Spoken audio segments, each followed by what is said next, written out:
Okay, hey, happy Sunday. We made it. Start my video. Welcome to Empathy Workouts 2021. It is the time, the day. We are just gonna get started. For everyone who's been joining us on Sundays, thank you for joining us again. Um, let's talk about that icebreaker. If you could see a concert from any musician, alive or dead, who would you use? Do you have any takers? Anyone want to raise their hand? Can't see the galleries. I don't know who's raising their hand or not. I'll jump in. I'm gonna Oh, go with Mike. the. Is that Michael? Yeah, that's me. Okay, all right, cool. Go ahead. Yeah, I'll just like help the audience also warm up. I'll jump in and take the first one. I mean, this is probably easy, but I'm gonna go with Mr. Bob Marley. Oh man, I've seen like a couple of his sons perform, and they definitely bring the spirit of Marley. But man, how beautiful would it be to have seen him perform? What a beautiful like combination of activism and art while trying to be like politically non, you know, Mm-hmm. sort of he definitely took effort to not be too politically aligned. But that's my answer. I'll step Okay, down. we love that. I love that. I love that. Anybody else want to go? Mine is Prince. I'll just throw that out there. Just saying. I I didn't get saw to a see hand Prince raise. live, but Did we see? I saw someone raise their hand, and then there are a couple in the chat too. Nina Simone from Deanna. okay, Prince of Minneapolis. Let's go. Nina Simone. See Queen, Freddie Mercury. That's cool. I see a couple Nina Simone. So okay, I like that consensus right there. Cameron. Oh, Cameron had his hand raised. Where's Cameron? Cameron. Hello? Hi, Cameron. What's up? Happy Sunday. Happy Sunday to y'all. I said I Oh, would like to see Teddy Pendergrass. ooh, that's good. Ooh, which would be your favorite song?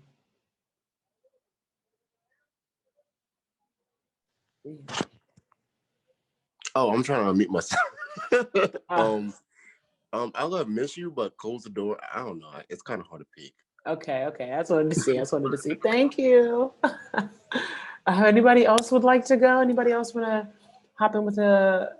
Anybody? Okay, I see in the chat. I see Aretha Franklin. Ooh, cool tidbit on Aretha Franklin. And anytime she did a show, she'd ask for her money in cash in a suitcase up front. So pay your artists.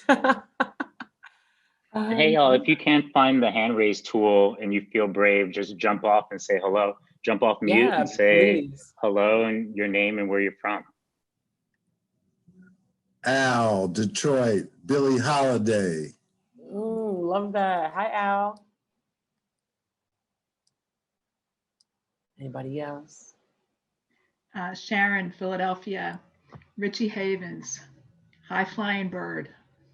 High Flying Bird. I like that. I'm writing this down. These songs. Minnie Riperton. Ooh, we love Minnie Riperton. Oh, that's a good one. That's really good.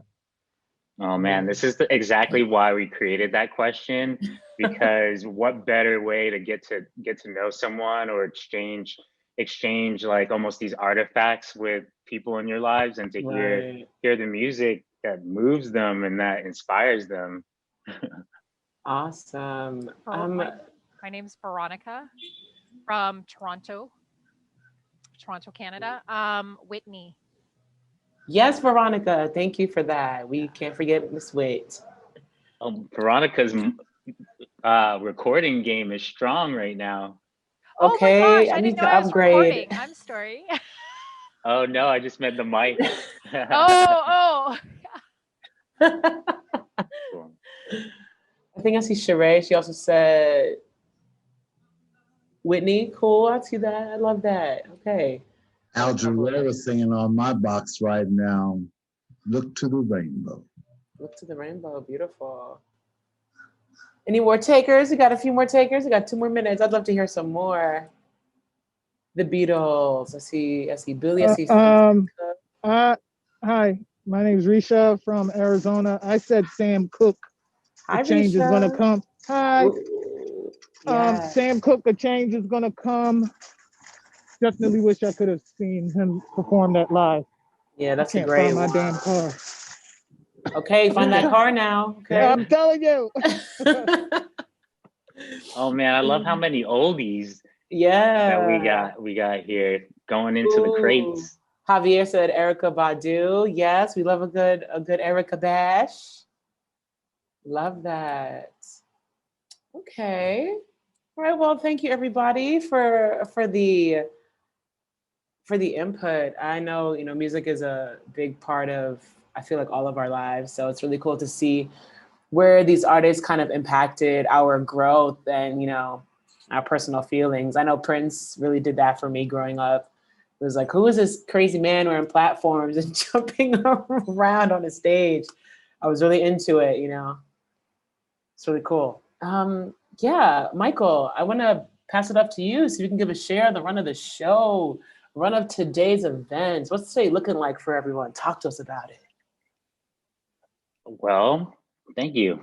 Well, so today's event is a beautiful group community gathering, diving into anti-racism. I say it so warmly because I want us all to hold that term this year closely all year long. And right now we're at the warm, fuzzy beginning. There are going to be some parts of today that are going to get a little more bumpy. And I just want to invite you all to embrace that together. Let's start right now. Where possible, coming off, bringing our faces to the room, turning cameras on, allowing people to feel seen, setting a shared level of safe space where possible. We're not going to read too many rules here. We think the way the program's set up will gradually bring us even deeper and deeper into a safe space. So we have two really powerful speakers today, Miss Kanene Holder from Black Issues, but also a really phenomenal anti-racism and allyship and DE&I trainer and speaker who will be leading us off early in the program with a powerful talk and exercise. We have Miss Yasmine Jamila from Transparent&Black Girl and Transparent&Black, who's championing a phenomenal mission to help build more Black healing spaces and to strengthen awareness around Black trauma, but also the historic relationship and involvement of Black people in the wellness movement. And I really love how she champions that narrative, bringing that narrative to the forefront. This isn't a new thing, and for our community. And of course, we'll get to go into an empathy workout this week. And this week, the empathy workout's going to be themed uncomfortable conversations. So we're going to use the Actually Curious cards to together in this safe space, model getting vulnerable together and diving into these uncomfortable conversations around race and around privilege and bias and around emotions and being aware of our emotions. And the purpose of that is, with us all being gathered in this safe space, we can practice so that we have greater resilience. We've gotten some reps in for when we're faced with those difficult conversations in real life and need to show up as a leader amongst our peers. So I know I have a couple slides. I want to catch you guys up on a few amazing things that have happened this week or since the month of January. So our pledge to you all and to ourselves was and is to champion a movement for anti-racism and allyship all year long.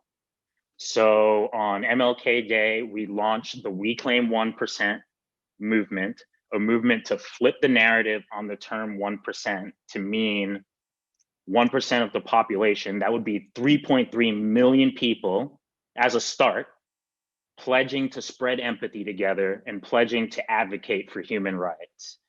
That pledge was picked up in Ad Age, right on MLK weekend, which is amazing. We're so blessed to continue seeing interest in the stories and the narratives that we're putting out, and just kind of using that narrative driving style to keep this movement going all year long.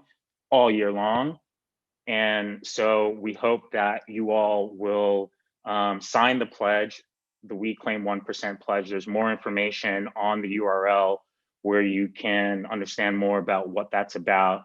But our commitment is to continue gathering allies, individuals, speakers like Kanene and Yasmine, and hosts like Synead, and our producers and all the individuals like you all, and enabling you all to find those gifts that you have and throw us ideas on how we could combine forces to make impact together, but also connecting with corporations, nonprofits, which brings me to the image on the left. I don't love flashing images of myself on headlines. That feels so not like me, but it's kind of, I guess, one of the burdens, not burdens, is like, let's not front. I'm so excited about it, but also it's pushing through kind of like a shy side and owning it was part of the work for me, my empathy work.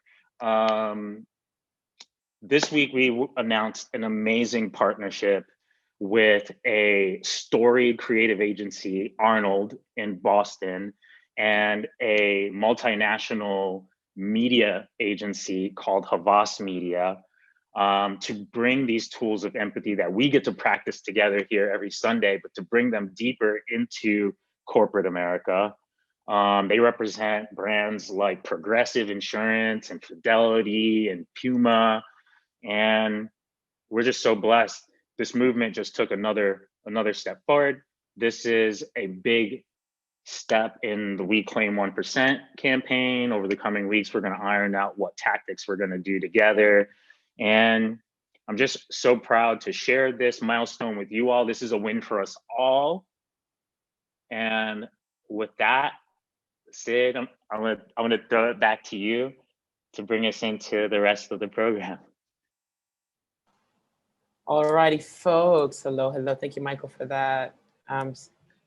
No response. Oh, Al, thank you for signing the pledge. Definitely will get back to you on that.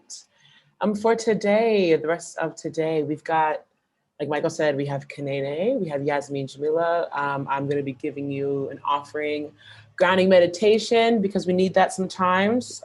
It's hard to find these spaces, where we are all the time, to just have a moment for ourselves. So going to come through with that. And yeah, intention settings, because we have intentions and goals that we're trying to achieve. So going to set those up for you as well. I know first off, we have Kanene from Black Issues coming up to speak, but I don't know if she's on here. I don't see her. If you could find Kanene, get a hand raised. I'm here. Oh, she's here. Hi. Girl, I can't see. My screen is crazy. It's all discombobulated, but as long as you're here, I hear you. Everyone, please welcome Kanene to the room. She is great, beautiful, and I can't wait for you all to learn what she has to offer. Here we go. Let's go. Yeah. Let's see if I can see myself. Okay, I can. You all can see my flowers. Boom, my orchid. Bam. So, welcome everyone. I'm Kanene Holder. I'm an activist. I'm an actress. I'm a change agent. I'm self-proclaimed fearless. The fierce urgency of now. Today, I'm going to talk about the relay race. This racial revolution that we're supposed to be on is a race. And if we're running, right, today is the first leg. And you're going to pass the baton to all your friends, all your haters, your neighbors, people who dig out your snow, people who bring up your groceries. You're going to pass the baton. So our goal today is to not what? Drop the baton. We're not going to drop the baton, because I would like to spend my life advocating for the disabled and also for taking care of my flowers. This is how I would like to spend my life. But instead, I'm running and I'm fighting racism. I'm tired. So really quickly, so I've been doing this for over 20 years. I've performed off Broadway at Joe's Pub, the public theater, same place that produced Hamilton. I was an educator, I was director of history, I was director of arts, have tons of fellowships, woo, woo, woo, National Endowment for the Humanities, woo, woo, woo, Coro for educational leadership. Great, awesome. All I care about is racism. Ending it, I'm tired. Who cares about all these fancy things? It's really all about racism. People look at me like I'm crazy. I'm like, listen, I love using humor to heal the racial divide. That's what I do. So today we're going to talk about some things, and yes, it's going to get uncomfortable, but again, laugh while you learn. So how do I do that? I thought about issues, Black issues. And I designed this logo, even though I have absolutely no experience with designing everything. I can't even fold a paper in half. Laugh. So I thought about, like, Black people. There's so many issues, right? There's so many issues. You don't know when one issue begins and one issue ends. And unfortunately, it wasn't until last year, because of COVID and people were trapped at home and watching George Floyd, that they realized, wow, COVID-19, wow, George Floyd, wow, 400 years, wow. And I'm like, yeah. All of these issues run into each other. Why do so many people get COVID? Why do so many Black people, why do they have also pre-existing conditions? Think about high blood pressure. Think about 400 years of this. So developed this almost 3 years ago now. And so I think about it and I'm just like funny about it, right? So I think about, like, okay, at some point we need to get to, after the issues, right? We need to get to the solutions. Right? How do we get from the issues to the solutions, right? Graduated from Howard, very, very proud. Kamala Harris, everybody clap. Awesome, great. So then I thought about, the fact that we have to calculate, right? We have to calculate, right? Racism is not just emotional. I talk about this. It is also economic.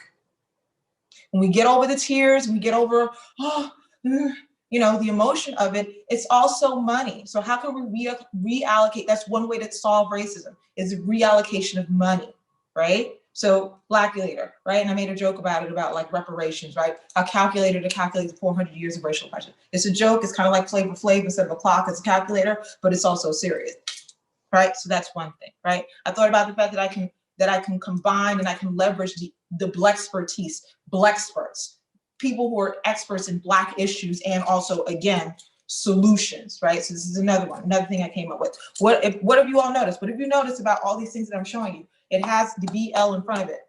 Blackexperts, yes. So another one, which is over there, I forgot to bring it over, is blurgent. Black and urgent, right? Blurgent. A lot of our issues are blurgent. They're not urgent.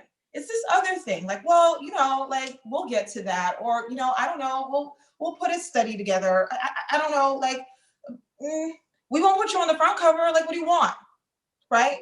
So again, the issues are continuing and perpetuating because it's not as urgent.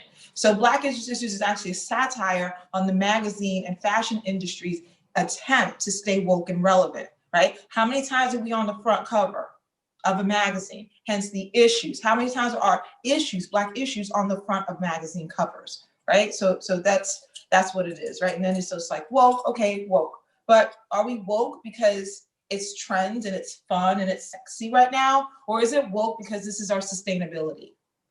How can we make Black people a sustainability, like a sustainability model for Black people, so that our issues are sustainable, right? But what about the solutions? Let's make a sustainability model for the solutions to the issues stemming from racism. Really quickly, and then I'm going to move on. What is racism? It is prejudice plus power. Power to do what? To change the trajectory of someone else's life based on their skin color or ethnicity. So there goes your home, there goes your healthcare, there goes your education. It's the power. So again, racism isn't just emotional, tier, no, it's economic, because you're changing the trajectory of someone's life and their ability to earn a living, their ability to stay healthy, to have access to the things that they need to survive. Racism is extremely dangerous. That's why I want to end it. It needs to end, because it also puts white people in danger, like you saw at the Capitol, like they're embedded in the military and the police department and everywhere else. Boom, moving on. Speaking of batons, let's talk. So we're gonna come up, I'm gonna give you all 2 different scenarios, right? And think about like, what could we do, right? We're gonna occupy the converse. What is the opposite? What is another way in which to handle this issue? Real quick, scenario number 1, or issue number 1.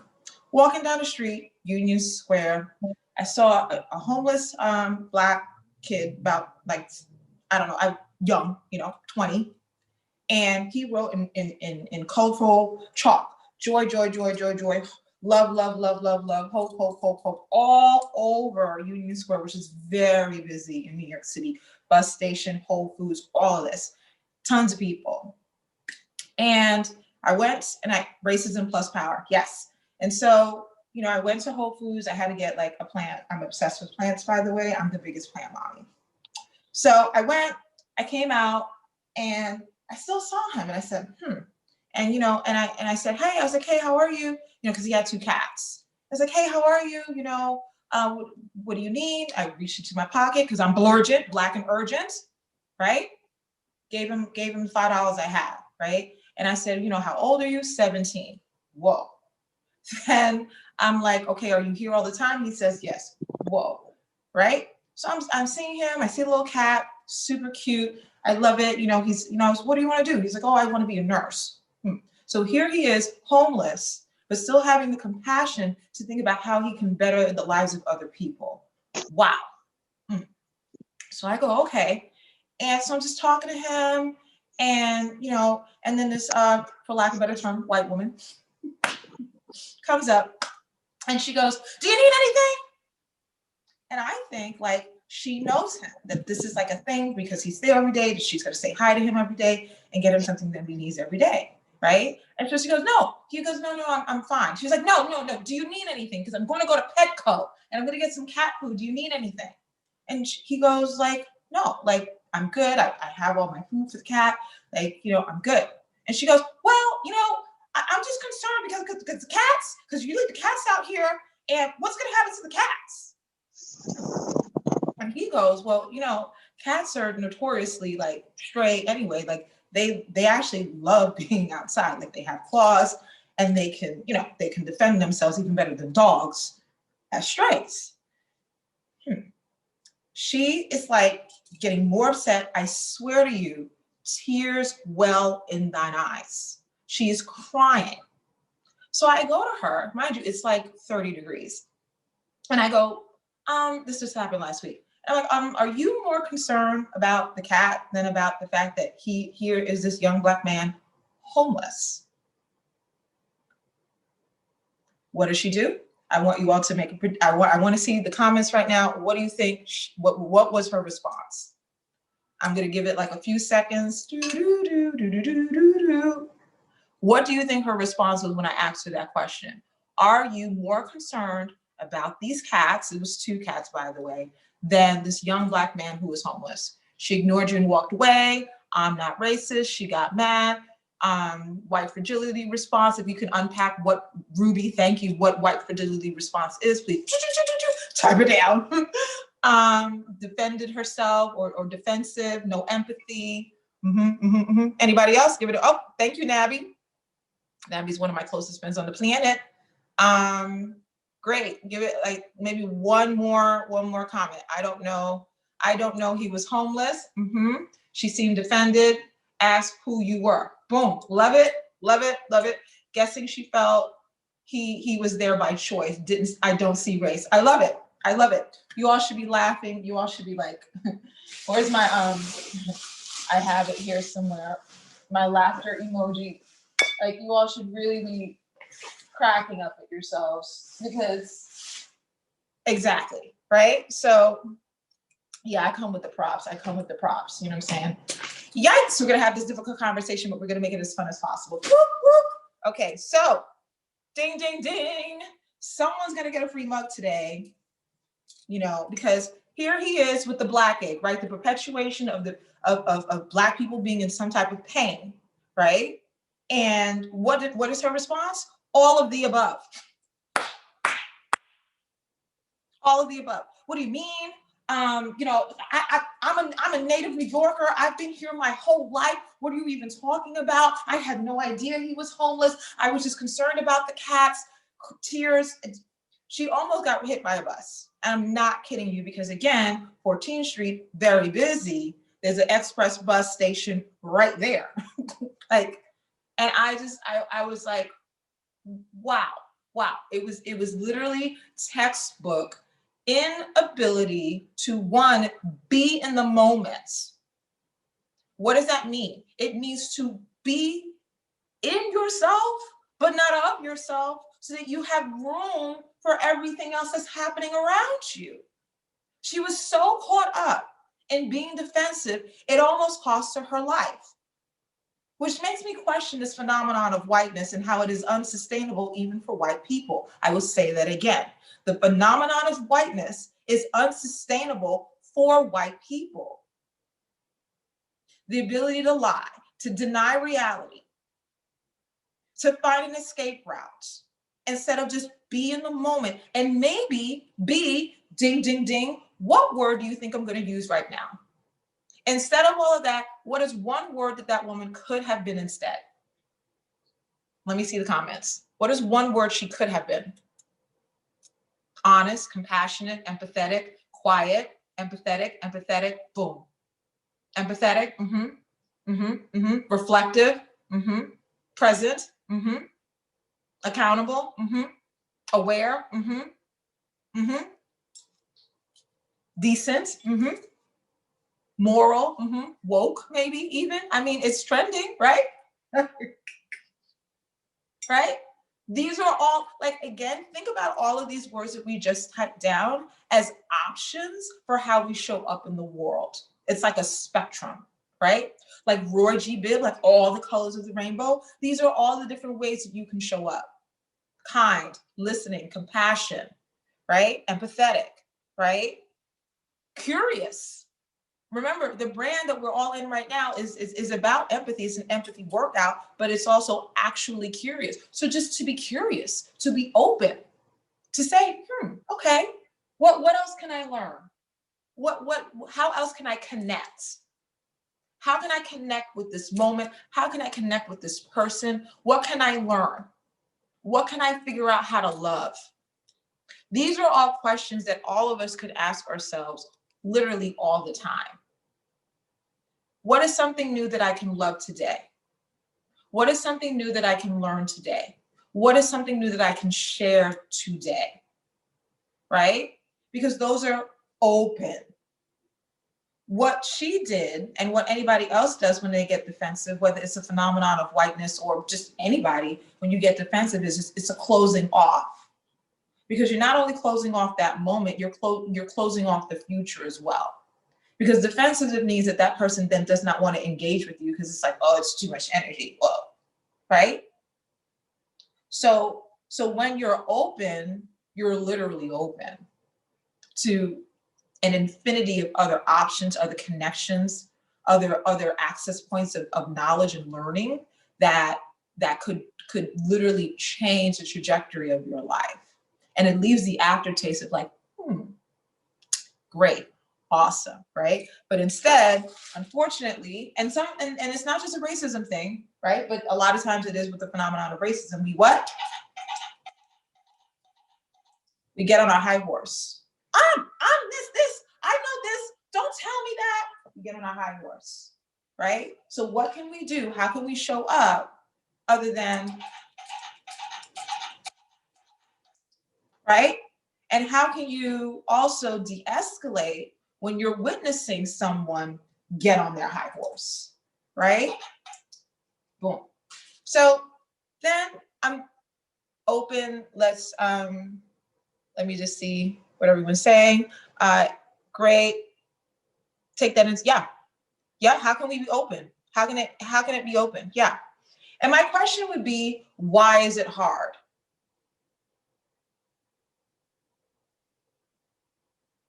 Exactly. No, Zoom did not freeze.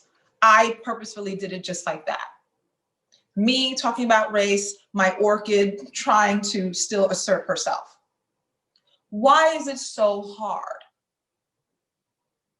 You know, what is it that makes someone feel like, instead of being like, you know?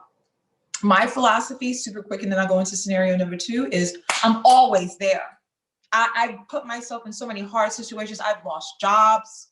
I've been fired. I don't care. Oh, and because you know what? In the long run, when you look at time, I'm right the whole time. I have been 100 about ending racism for 20 plus years. So you can fire me. You can say horrible things about me, but the truth is the truth. And until more people get resolute and non-negotiable and know what they know and say what they know and share it regardless, we're going to continue to be in what Bob Marley called the bottomless pit in Redemption Song. Google the lyrics to Redemption Song, the bottomless pit, until we realize that we all have so much to gain and really nothing to lose. We're losing the lie, right? So boom, last scenario I'm gonna come up with.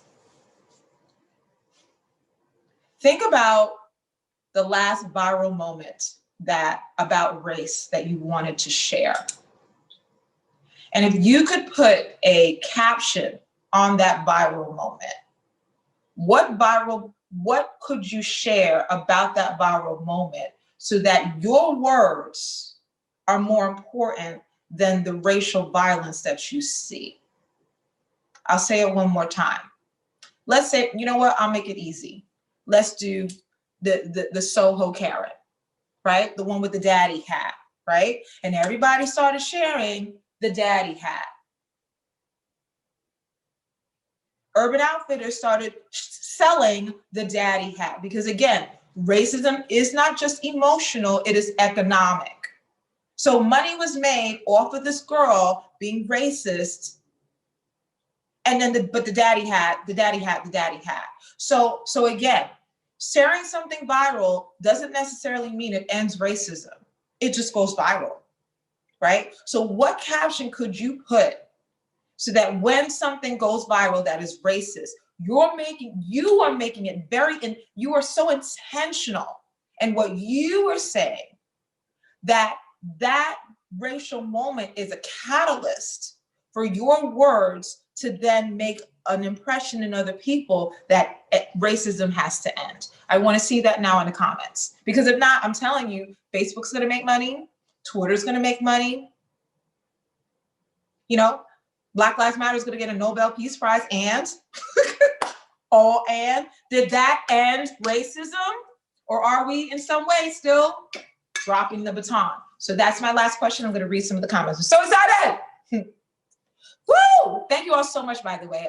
I love it. I love it. Solutions. We're here talking about solutions. All right. Wow, Kanene, you're amazing. Would have stopped. Did I just hear a voice? I'm not sure. Would have stopped in the streets if black bodies were protesting, dead black bodies. Mm-hmm. Would you be willing to be someone? Yes, Donna. That's what I'm talking about. Shout out to Jane Elliott. If you don't know Jane Elliott, Google her too. Amazing, amazing. Because literally ending racism is 2 words. Is exactly what Donna just said. That's it. Right? Would you rather be this black homeless boy on the street? Is that what you'd like? You know, like, it's really that simple. Occupying the converse. What if the opposite were true? Right? Because if the opposite were true, it wouldn't land the same way, right? Right? There's black people who are shot in the street for doing nothing. And these white people stormed the Capitol, and they got to go on planes, torture the airline stewardesses, and then go and then the judges let them go free. They're out on bail, right? So what would you share in order to make it so that racism has to end instead of it just being a perpetual viral moment? I'm sorry, I didn't see that viral moment. Can you tell us what happened? Oh, super fast. Thank you, Connie, I do believe. Young white woman in a hotel downtown, and his name is Keon Harrod. So Keon is actually a Grammy-nominated jazz musician. I have been listening to his album for the past 2 years. Ironically, his album is about systemic racism and is about a phone call to his mother because his mother was afraid that he'd be shot by the cops and wouldn't make it home. So when that happened to his son, what happened? The white girl tackled this 14-year-old son, thinking that he had stolen her iPhone. Turns out she left it in an Uber or a Lyft or whatever car service she used. But she literally tackled him. And this was on video. And then of course, the hotel staff did what?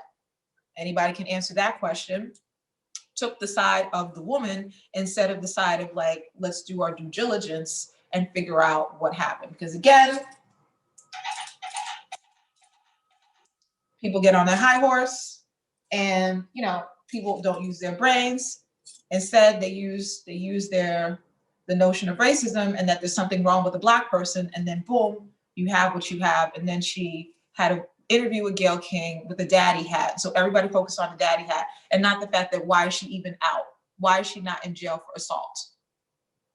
So that's a good question, Riley. Oh, that shout out to the Boondocks, love it. As a white woman, is it ever appropriate for me to share these viral videos of Black trauma? Love that question, Riley. Love that question. That is actually an excellent question.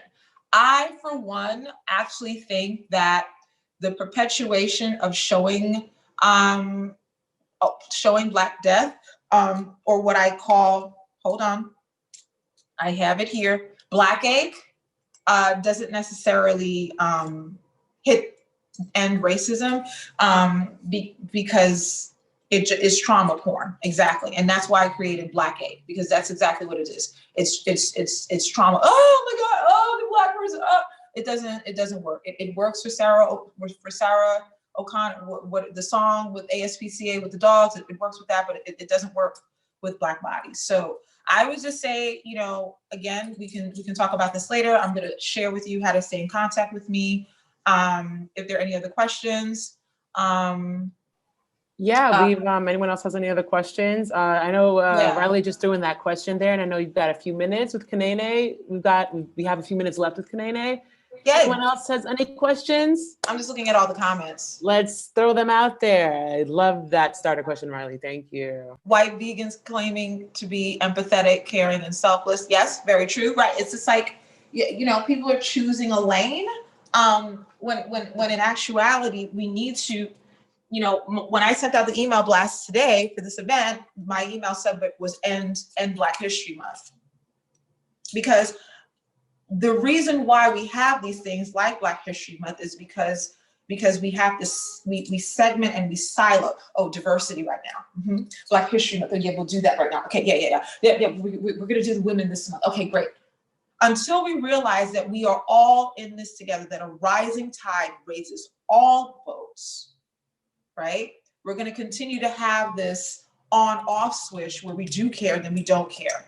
We do care, then we don't care. We do care, then we don't care, right? So how can we be hyper in our like leg of the relay race, right? To make up for all of the apathy, all of the Blackapathy, being Black apathy, right? How can we make up for that so that we actually have a level playing field? I'm just seeing any other questions, and then you all just let me know when we have to like move on to questions.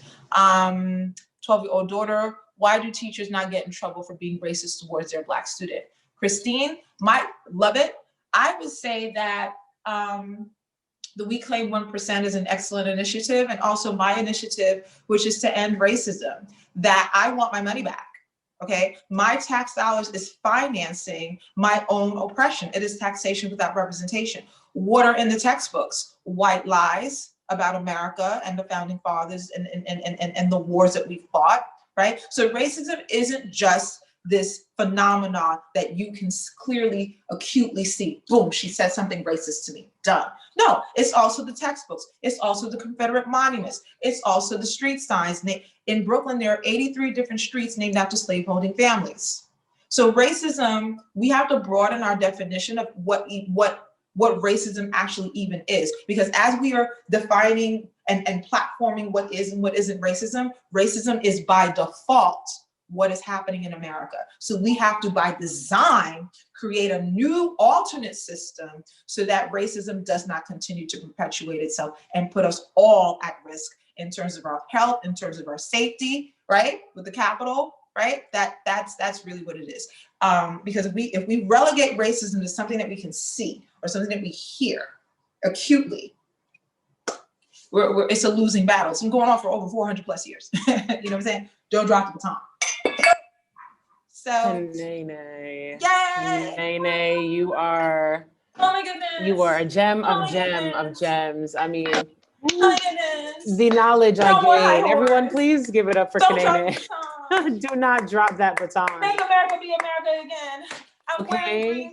Hold on one second. I'm wearing green because it's green. The light is green. We gotta go, go, go. Green, green, green. Go, go, go. We gotta end it. Hold on.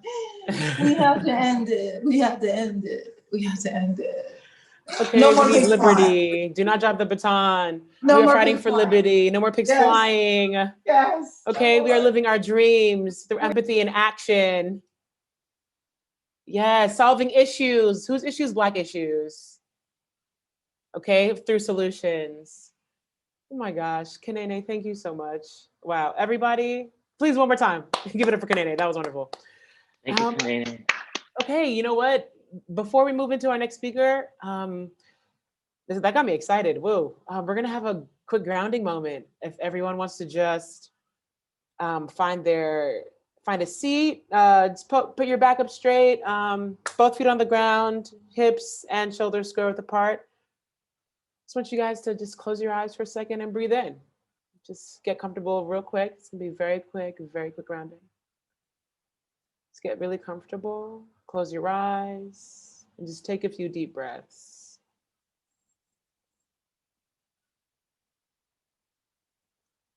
Take a few deep breaths. And I'm just going to gently ring this bowl just to clear the air out, clear the energy so we can feel rejuvenated and excited and rebooted again for Yasmine, who's coming up next.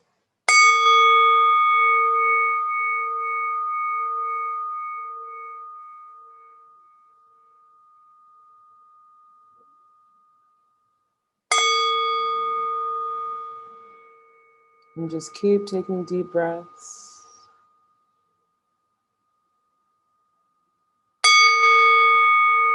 If you would like to learn more about Kanene, please follow her on Black Issues Issues.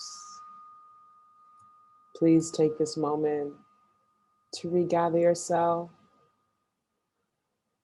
as we welcome Yasmine up next. Yasmine Jamila from Transparent&Black. Hello. Hello, everyone.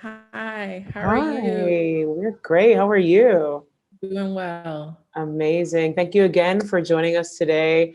Everyone, I got the pleasure of joining Actually Curious and for one of the empathy workouts with Yasmine Jamila, and I felt so excited by the end of everything she had to say. It was really cool to just hear her knowledge on mental health and her journey. So please welcome Yasmine. Hello, everyone. So again, my name is Yasmine Jamila, and I am the CEO and founder of Transparent&Black. And we work to prioritize healing spaces for Black people. And so if you're wondering why the work specifically, I know because today we're supposed to be, the theme is uncomfortable conversations. And so that part I was not aware of. And so with that, I am very excited to get very deep and specific into what I do and who I do it for. And that is Black people. Black people are the most traumatized race on the planet. There is not a place that you can go in this world that Black people do not suffer the most. And so with that, it's been very important to me to make sure that in terms of wellness, that is often very whitewashed, that is often, not centering Black people, that I do that work and that our community does that work and that we're really passionate about it. So I'll give you a little bit of an intro into what it is that brought me to wellness. So I, like most Black people, even before the experience, aside from racial trauma, but just even in the neighborhoods that we live in, the experiences that we have, it doesn't really matter where you come from. I've spoken to people that have lived in the suburbs and people that have lived in, the ghettos as a result of systemic racism. It doesn't matter where you live. At some point, you've had some sort of immense trauma that you've had to go through. And so with that, I found myself in college really deep in depression. A few things were happening at that time. My father was in prison. I was starting school, afraid of the unknown. My mother was unemployed. And so with that, I did not have a lot of people that were able to talk to me. I didn't feel safe. And when it came to me starting therapy, to have some help, as wonderful as the experience was, there were no people that looked like me in therapy when I went to the student center, and there was no one that looked like me on the other side of that couch either. And so at that point, I decided that Black people deserve much more than that. And while I received help, and while I felt like at one point it was working for me, the deeper I got into discovering myself, I knew that I needed much more. And so at the time, my wellness company was growing. And so I felt like if I wanted to have a platform, if people were going to be paying attention to me, they were going to be paying attention to conversations about healing. Before the world closed down, I thought it's like hard to believe now. There were so many, brunches and events and mixers about entrepreneurship and empowerment and all of those things. And while I thought those things were wonderful, what was more important to me was having conversations about healing from trauma.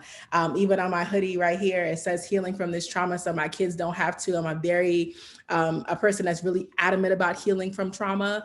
It's something that is a work that I practice every single day. And so with that, it just bleeds into my work with the collective. We have been focused this year specifically on this year and last year on just things that we've seen across the diaspora that Black people need, that we need support, that we are ultimately fighting two pandemics, COVID-19 and systemic racism, a pandemic that is also disproportionately affecting Black people.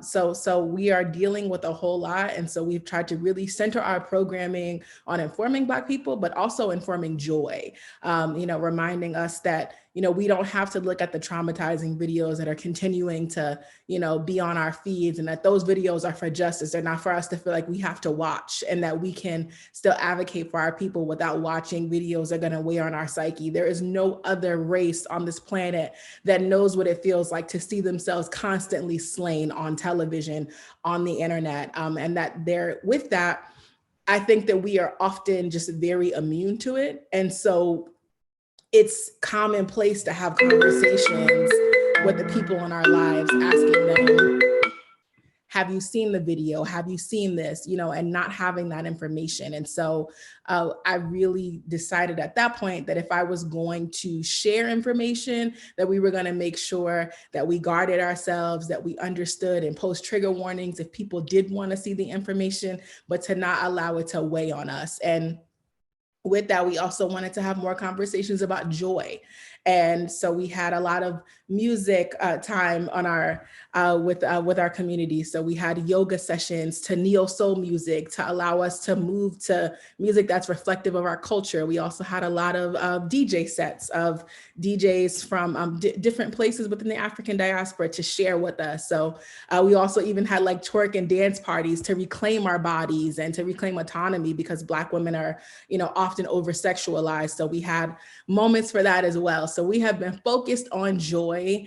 And so with that, I also want to briefly talk to you guys as well about the importance of why Black people need those safe spaces. There are a lot of Black people on this call as well. And so hi to all of you, but to all of you that are allies, I want to make sure that I have you all understand the importance of why there needs to be safe spaces for Black people to heal. Wellness is something that is important to all of us, and I believe that we all have a right to wellness and that we should all be seeking to be well.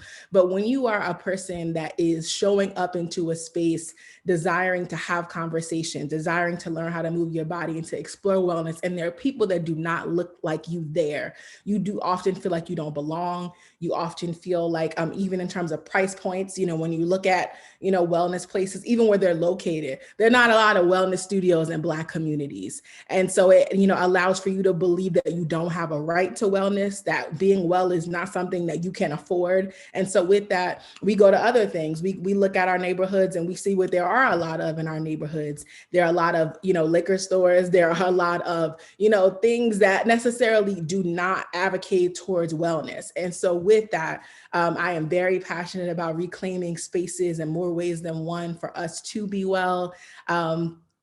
So hopefully that gives you some sort of explanation about who I am and what I do. But I'd love to answer some questions that you guys have.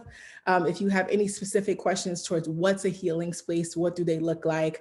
And just in general, if there are any Black people that have things that they want to share about what this year has been like for them and how they are doing everything that they can to reclaim wellness from their homes, because I really do believe that while spaces are important, wellness is also wherever you are.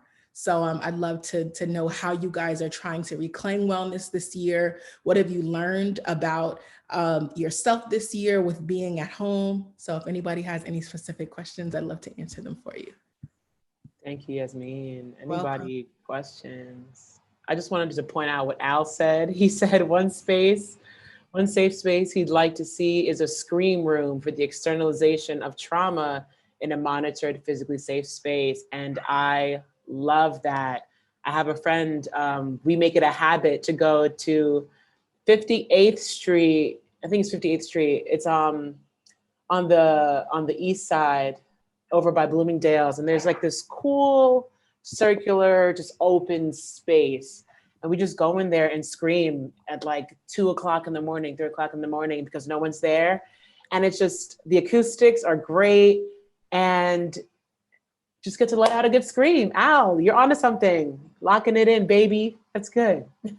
Yeah, I saw a question that said, oh, did you design the sweater yourself? Yes, I did. I designed the sweater myself. We actually have a Black History Month collection launching tomorrow. So you can shop that at transparent&black.com. This is one of the sweaters that we have for Black History Month. That is also something too that has been really important to me, having just places to scream, to, vent my frustrations.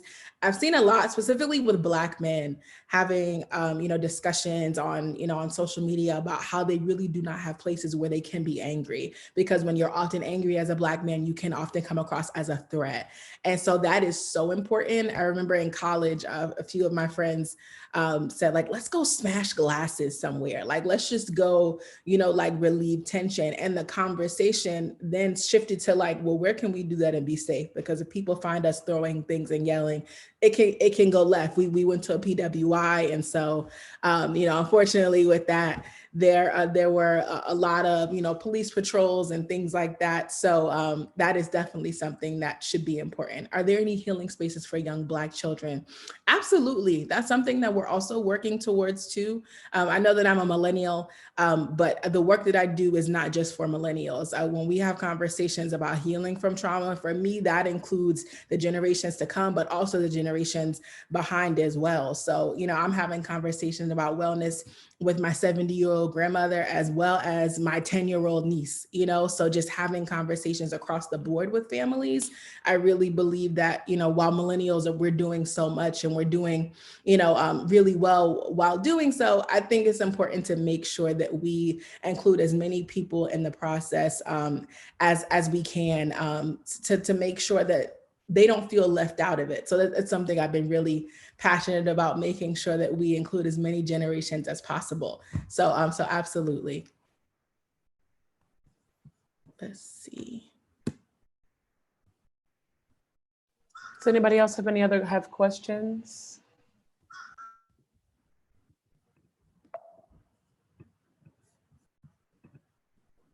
Well, I have a comment. That scream room idea that you guys were talking about. I just had this really beautiful moment. That's something that in my career, when sort of faced with aggression, and trying to navigate how to respond to that aggression, I've actually been painted in the corners where I was presented with aggressive energy, but then villainized for reciprocating it. So that's always been something that's an area where, as I explore empathy and start to understand myself, I really lean into understanding what situations bring about fear for me, which often makes a reaction, if I'm not ready for it, is to get angry. But I had this really beautiful moment the other morning, like just a couple mornings ago, where I got up, I do my meditations in the morning, and I'll do a journaling exercise. But I was thinking a bit about my brother, and I was thinking about the wins this week, and I had this inspiration and reflection back to a moment where I chose to fight, to move past this fear of being villainized for standing up for myself, and to find ways to stand up for myself and to channel that anger, sometimes with anger if I need to, but measured, but other times just channeling it to inspire me where to focus, perhaps, or where there's something that, you know, is bringing up fear that brings about that anger. So I've really started to pay attention to anger as teaching me something that I need to pay attention to at that moment, and trying my best to choose how I want to show up, and not eliminating that anger from my tool set, because sometimes anger can really manifest itself in passion, that conveys and connects with people. Absolutely. I saw someone say, how can white people make predominantly white spaces more welcoming to Black people?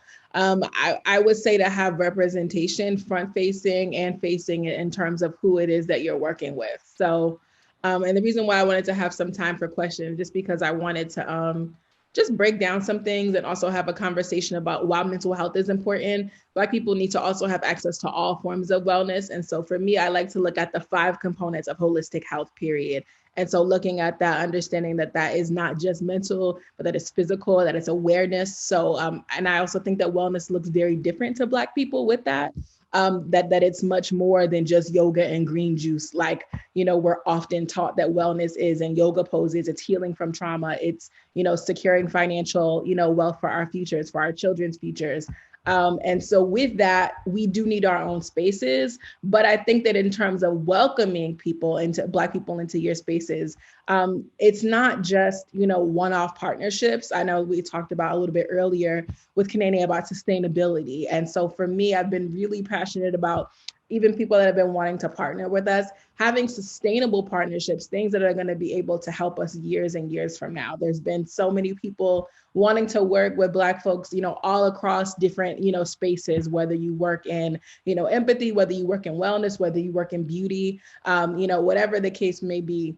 I know that the theme has been people wanting to support, right? Wanting to have, you know, ways to provide Black people, you know, with resources, but we need to make sure that ultimately we keep that same energy, and that it's not just a trendy thing to be giving Black people money, that we have conversations about how we can support beyond this, you know, and making sure that we make them feel welcome. So in your wellness space, if you know, even having Black people on your staff, having, you know, Black yoga instructors, having Black people that are, you know, passionate about breath work, having, you know, Black people that are also, you know, that lead cycling classes, just making sure that there's representation beyond, you know, you just having that one token Black person, Black people of all hues, Black people of all sizes, because there is even deeper work that goes into representation, and that we often have when we have Black folks that come to the forefront, you know, they're often of a lighter hue. And so even shifting that, right? Making sure that there is not just a one type of Black person that you decide to work with and collaborate with, and that you go out of your way to find qualified Black people, people that have large and small followings, not just going for that one particular person that everybody likes to book, right? To say that you're in support of Black people, giving other people a chance to, you know, come up in the ranks and have their opportunities to shine as well. So that is a great way for you to be able to do so. I saw another question. Are there orgs pushing for more Black therapists in the industry?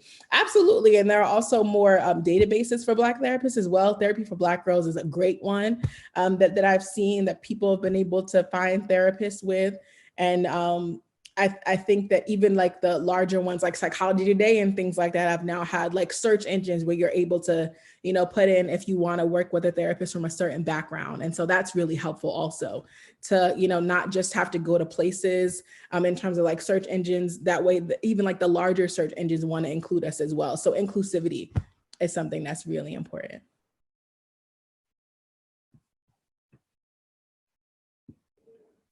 Someone said, I spit out my tea. Yeah, no, about wellness is not just about green juice. It's not, you know, I think that when you go to a lot of, you know, wellness companies, especially the larger corporations, there's a lot of conversation about green juice, CBD, yoga, and that's about it, you know? And so I really do believe it's important to push the narrative and go even beyond that in terms of what we discuss in healing spaces. And so for us this year, we want to go even deeper with that. The first year, we are actually coming up on our 3-year anniversary of the work that we've done. And so the first year, thank you. We had a lot of conversations about honestly healing from relationship trauma. Last year, we had a lot of conversations about racial trauma, but this year, I really want us to get really adamant about intergenerational trauma and about how the things that we experience as a people, that they can be passed on from generation to generation. And so just being passionate about undoing that work and really looking at what does intergenerational trauma look like. You know, I know that trauma is trendy right now, that lots of people are talking about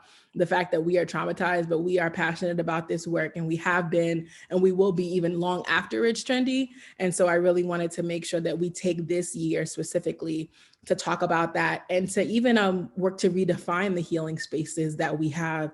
And, you know, not just having healing spaces for the, you know, the pressures that we've all experienced collectively this year, but even personally, you know, having the conversations about the reality that so many people are separated from their families as a result of the pandemic. So people are not able to physically see and touch their families. Black immigrants in this country aren't able to travel and see their families. Black people that, you know, that live in the United States, that have family members that are in prison, they're not able to go and visit them. There are so many different, you know, divides in terms of separation that we have. And so this year we've been just really wanting to work on what that experience looks like and spaces to talk about that, because that isn't really something that you could just come out and say, you know, in a typical environment for healing spaces. So that is a little bit of a sneak peek of the things that we're working towards this year. I want to look in the comments and give people more of an opportunity. Thank you so far for all your offering. Oh, you're welcome. I see that someone says, I see how intergenerational trauma affects my romantic relationships. Man, we need a whole that was me. Oh, that was you. Crazy out here. Hey. Yeah, listen, we need a whole we need a whole session for that alone. Are there any training programs or initiatives that seek more people of color into the wellness industry? So while Gregory, I saw that someone named Gregory Lamar said that. First, since we are having uncomfortable conversations, I think that there are definitely programs for that, but we have to be very specific. And when we say people of color, if you are saying people of color and you mean people of color, that is totally fine. But if you are saying people of color and you mean Black people, that wording can really work to erase Black people within spaces. And so what I've been really passionate about is making sure people unlearn that as much as possible. You know, when I'm on panels and people call me a woman of color, I'm not a woman of color, I'm a Black woman. And so for me, I'm very passionate about just making sure that people, are aware of that and understand that when we have conversations about Black people and that when we lead with PC, that can often really erase the work of Black people. So just wanted to make sure that we have some clarification on that. But I am sure that there are training programs or initiatives, but just wanted to make sure I addressed that really quickly. I want to make sure I say her name right. Shirai. If I said your name wrong, I'm so sorry. She says, I think it's also important and worth noting that taboo exists in Black communities. Absolutely. But I also think that, again, it goes beyond mental health. It even comes to the doctor, so that's why it's so important to have more than just a mental health conversation with our families, that we're also having conversations about wellness just in general as a part of our everyday lives. But there is opportunities for us to give grace to our family members, which is what I'm learning. I think that we can often feel really frustrated, that because we're doing this work, because we have these resources, wishing that our families were more, open to talking about therapy, open to talking about, the things that they have gone through.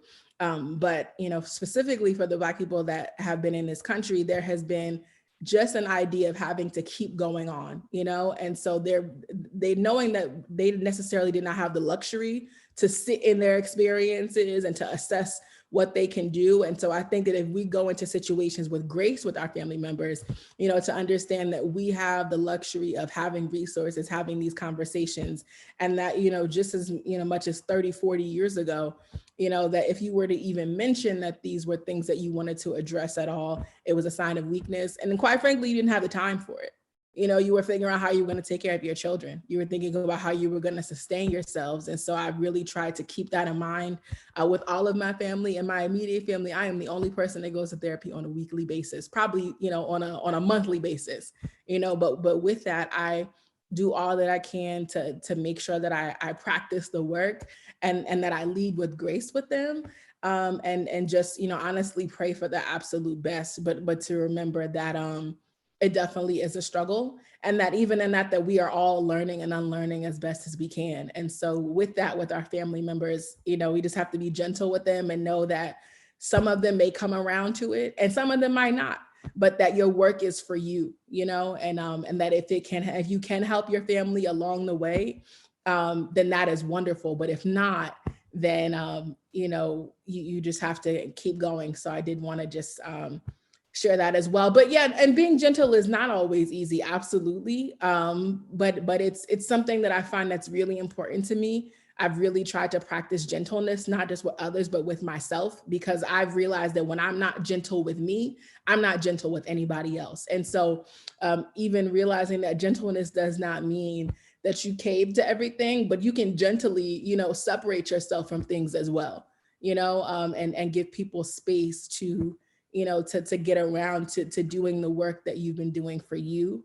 So I know that we're going to be up in time in a minute, but I did want to just say thank you again to everyone for listening, for learning. If you guys have any specific questions to ask me, you can always hit me up on Instagram. I am really accessible and in my own millennial way. That's probably the best place to reach me outside of email.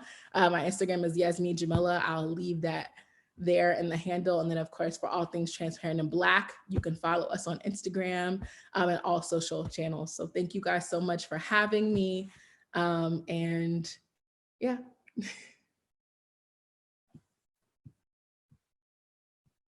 Yes, thank you, Yasmine. Oh my gosh, always so informational, so wonderful. I feel like I needed a full notebook because there's just so much I'm learning in this moment. Yes, I want to pass it off to Michael because let's just pass it off to Michael. There you go. What's up? What's going on, Michael? Thank you, Synead. All right, y'all, welcome to the empathy workout section of today. Today's empathy workout is going to be called Uncomfortable Conversations. But before we dive into the rules, actually, if you wouldn't mind pulling this down for a moment, I just wanted to thank Kanene and thank Yasmine. I think Sid had another point, but I messaged her real quick being like, yeah, I just want to grab that baton from Yasmine and take it right away, because you were hitting on some themes that have been really important to me. I'm really grateful that the line of questions, it's funny how this community and the work can sometimes just fall into flow. But the line of questions led you to talking about a couple themes that have been important to me, which are resilience and grace and compassion. Especially, you kind of talked about doing this work for me. That's something that I hit on at the top of the program. Doing that work for yourself helps you to, just really see where, just have more compassion. The more you see that places for healing and the darkness in yourself, you get almost like more reps at being able to have compassion for other people. And I love how you contextualize the experience of our past generations and kind of the narrative that it takes a long time sometimes to get to that place of acceptance and narrative, reframing the narrative and returning to compassion with our ancestors, especially as we're unpacking this work that, I mean, for me, I didn't really get exposed to this type of wellness and healing work until well into my 30s. So it's like, why? So I just wanted to start there because one of the things that we do is, or I do as a practice, and when we bring this workshop deeper into corporate sectors and nonprofits, is we start at this base of values. And the values I had written down from this week, doing this work with a largely white group, which honestly, I felt a lot of strain afterwards. I was like, wow, this work is really draining energetically at times. So I had to revisit my values, and what I came up with were curiosity, resilience, freedom, grace, and compassion. And sometimes just knowing an anchor of your values really helps you to decide and have a really strong anchor for how you want to show up in difficult situations. So I turned that into a little mission statement, which is anchored by curiosity, resilience, and freedom. And this freedom idea is kind of new for me, and it's kind of aspirational. It's a freedom that I know that I have, but I have to remind myself daily to try to teach my brain that's used to being afraid and used to being sort of like trapped in the system in a way that I am free. But I am free, So anchored by curiosity, resilience, and freedom, I find the grace to default to compassion.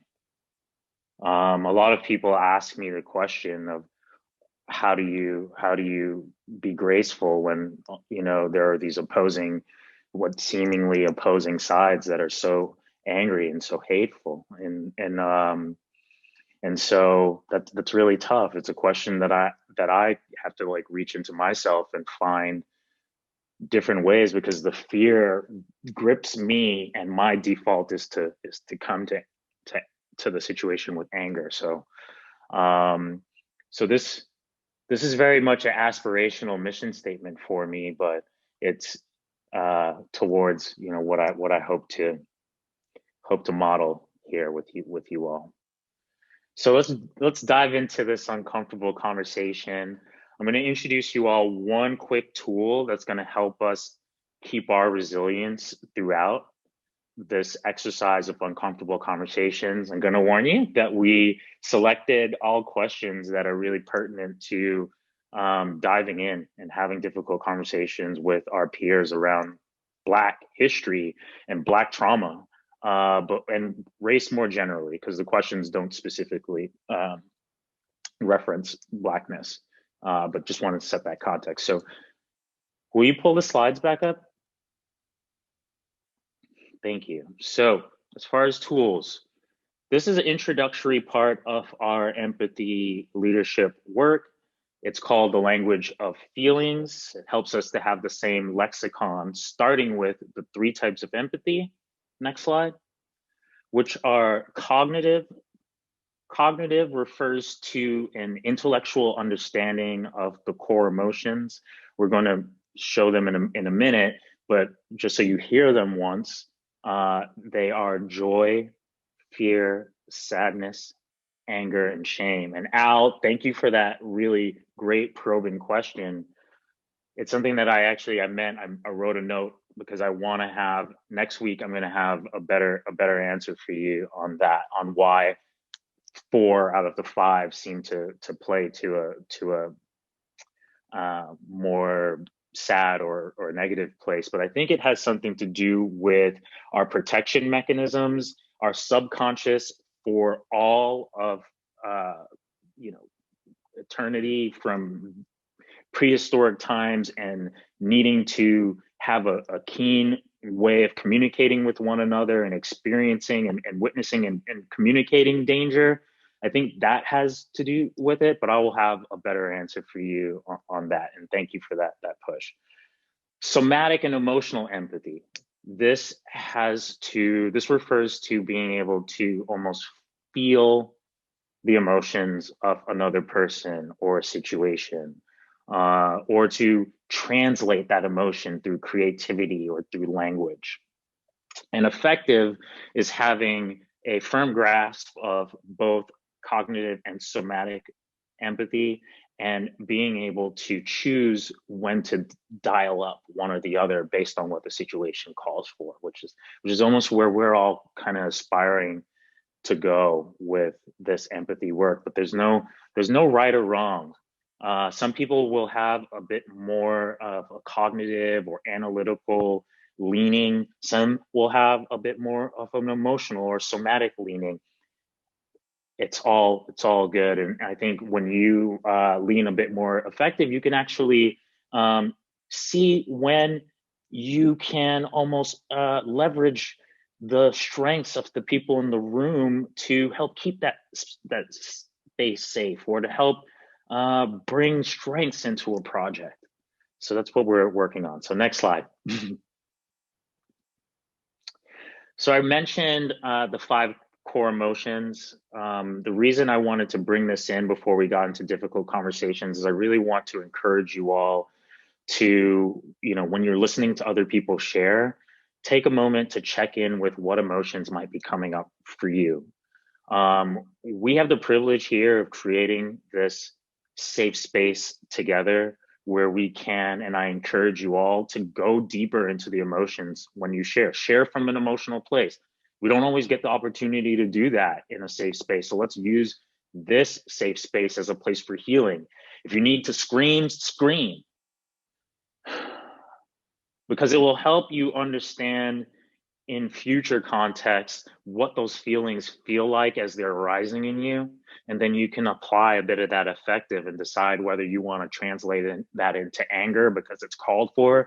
You need to show that your boundaries are being violated and that's not right, and that is a tool you want to use. Or perhaps you decide, I want to convey that into passion, or I want to use that to choose how measured I am because this moment calls for it.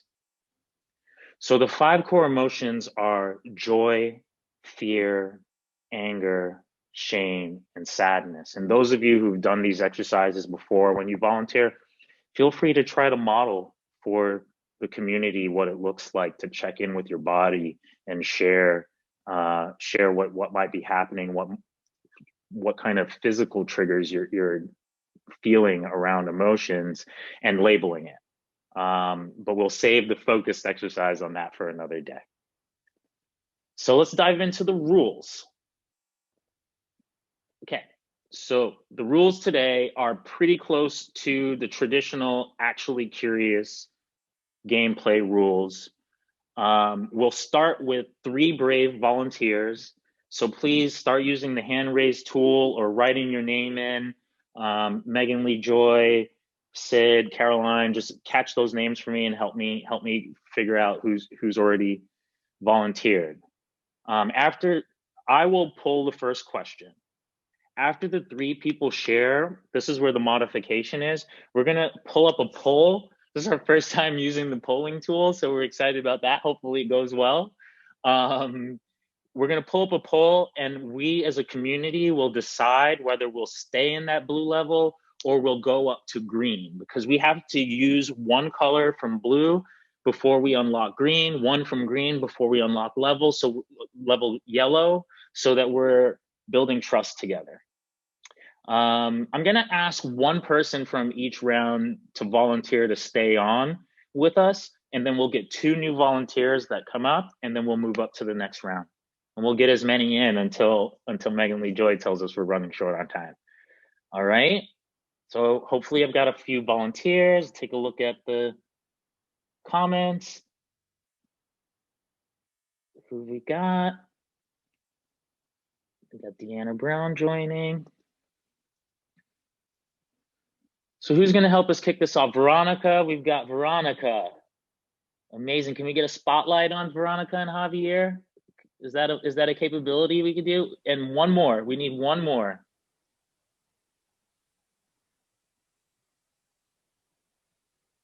Javier and Yasmine.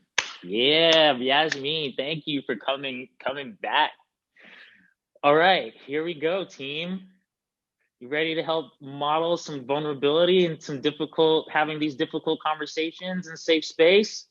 Everyone else, start getting ready. You can throw your hand raise up early. It'll help Megan Lee Joy out. All right, team.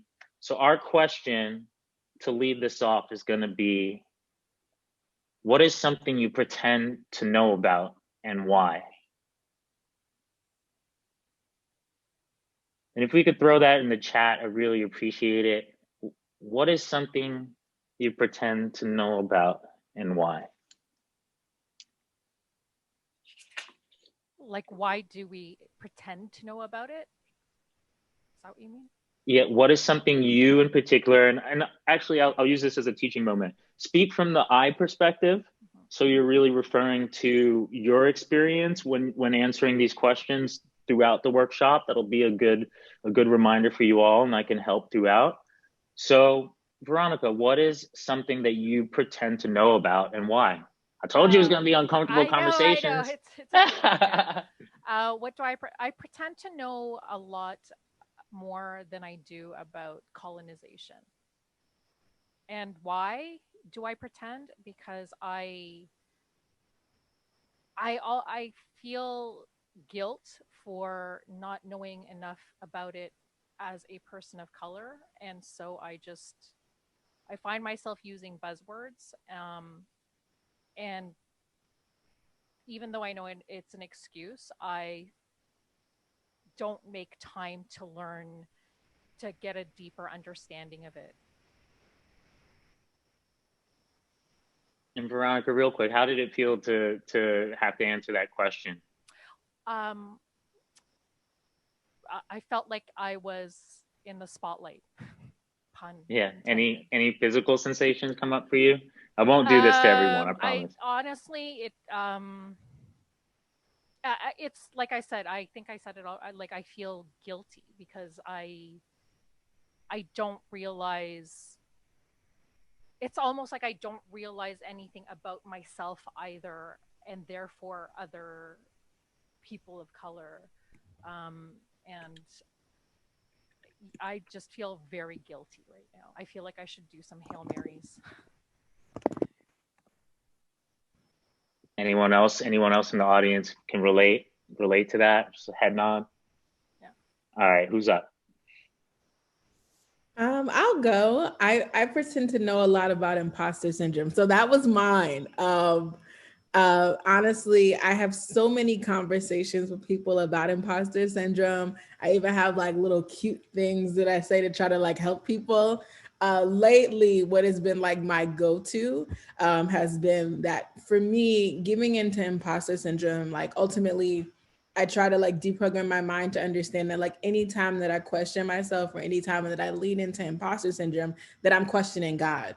And I, you know, tell my friends like, oh, I got time to question a lot of things, girl, but like, I don't have time to question God. So like, I know that these blessings and these things that I'm receiving, like I'm worthy of them until it happens. And like, I'm filming a TV segment and I have like an anxiety attack on the floor. And I'm like, what happened? You did well, you spoke well. Why are you so nervous? In many spaces, there's not a time. Something Michael had shared earlier about being really shy. I'm not sure if anybody can tell now, but I was a very shy kid. I stuttered a lot. Most of the people that knew me before the age of 5 would be like shocked to even know that I'm even speaking right now. And so with that little shy girl, you know, she's still with me in a lot of ways. And so there is, you know, not one opportunity that I get that I don't feel her like tugging on me, like, are we supposed to be here? And I'm like, girl, like, I don't need you no more. I got this, like, go over there, you know? But I do think that in telling people that, I find that even the most successful people, you know, doubt themselves. And so while I do feel often exposed and sharing those things, I also feel empowered at the same time, because I haven't come across anyone, you know, that feels, you know, 100% qualified all the time. You know, I'm sure it's a beautiful feeling, you know, but I'm not there. I don't know if I'll ever be there.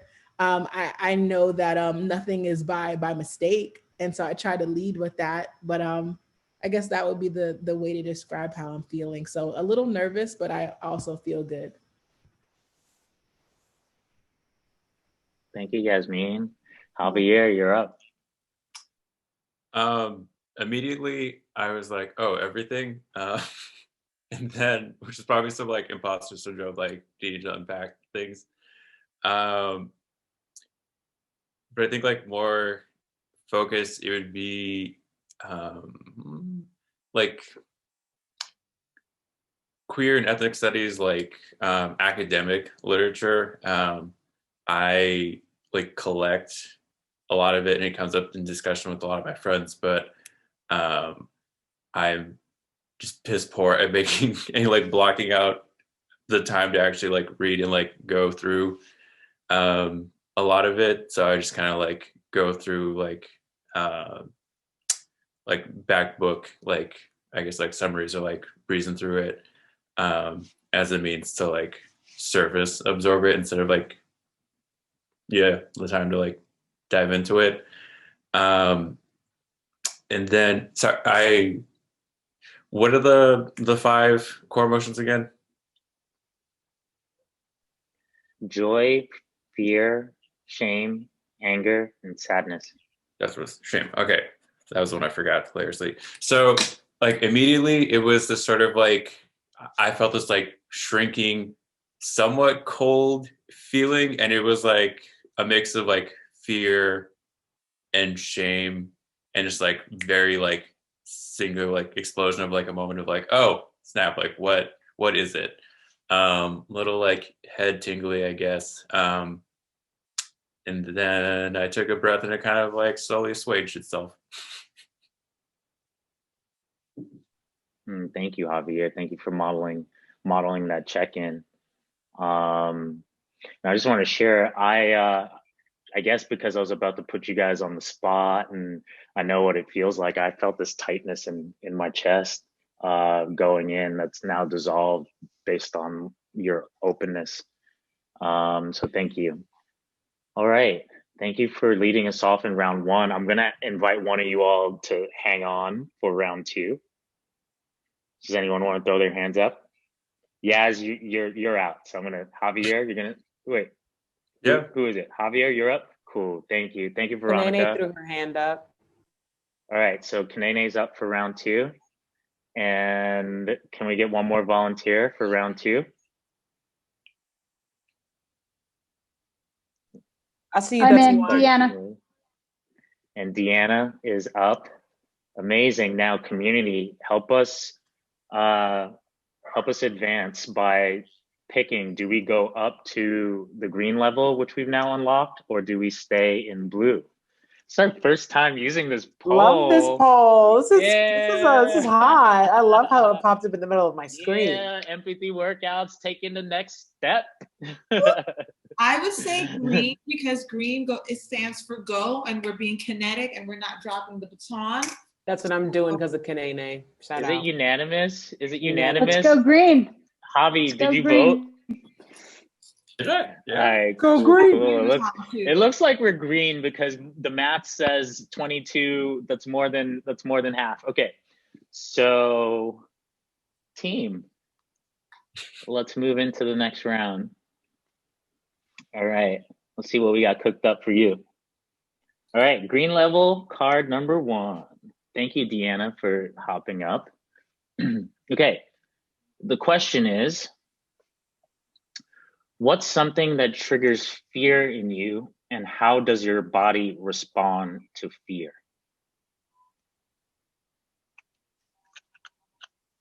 I'll go first because if not, it's just gonna be like awkward silence. Bam, get to it. Not dropping the baton.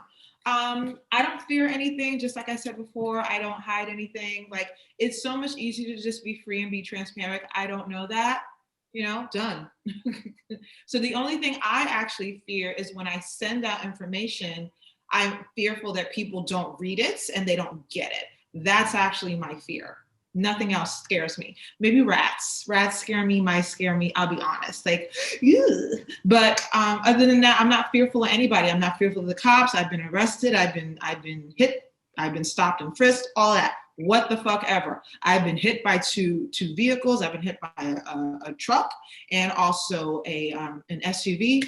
Boom. Like, I've been trapped in the elevator just last week. Boom. None of that scares me because at the end of the day, when you realize how strong you are, then fear is no longer the boss of you. So the only thing I fear is not in control of other people when they don't fucking read. That pisses me off. That's what I'm fearful of. I sent it. I sent you. I passed you the baton. You dropped it. You dropped the baton. That's what I'm fearful of. Everybody needs to be just as like, let's go, let's go. That's my fear, that people are not as ready to let's go with any and everything, including knocking out racism. That's my fear. Thank you. Oh, well. I'll go. I feel like that response has a little anger in it. All right, Javi, thank you. I'm sorry I'm shortening your name, Javier. My bad. Either way is fine. I'm cool with it. For me, my physical and emotional reaction to the question is the same as my physical and emotional reaction to, like, I guess, this trigger. During the workday, because I'm working remotely, so my phone rings, especially if, like, as someone has like a lot of like work anxiety, I'm just like, I equate it to like, oh, someone's calling about something I like didn't respond to, or like didn't get back to yet, or it's just gonna be like a new task or a new thing. So I like suddenly like clench up and have this like really heavy feeling in my stomach and kind of like just like shakes or something, like, yeah, like shakes like that. And it's just like fear, like just straight up. And so what Kanene was saying, there's a lot of other things that go on, like for me, like yesterday I saw a coyote, like when I was out on a run, and I was like, yeah, whatever about that. Truly does not like match the same feeling for me as like my boss calling me at like 4 o'clock on a Wednesday. So yeah. I can relate to that for certain. All right, Deanna, welcome. Where Thank are you calling you. in from, Deanna? I'm in Tucson, Arizona this weekend, visiting my mother. Awesome. Thank you. I think the fear for me is more of a quiet fear, which is I lead and have led large corporate organizations for over a decade now.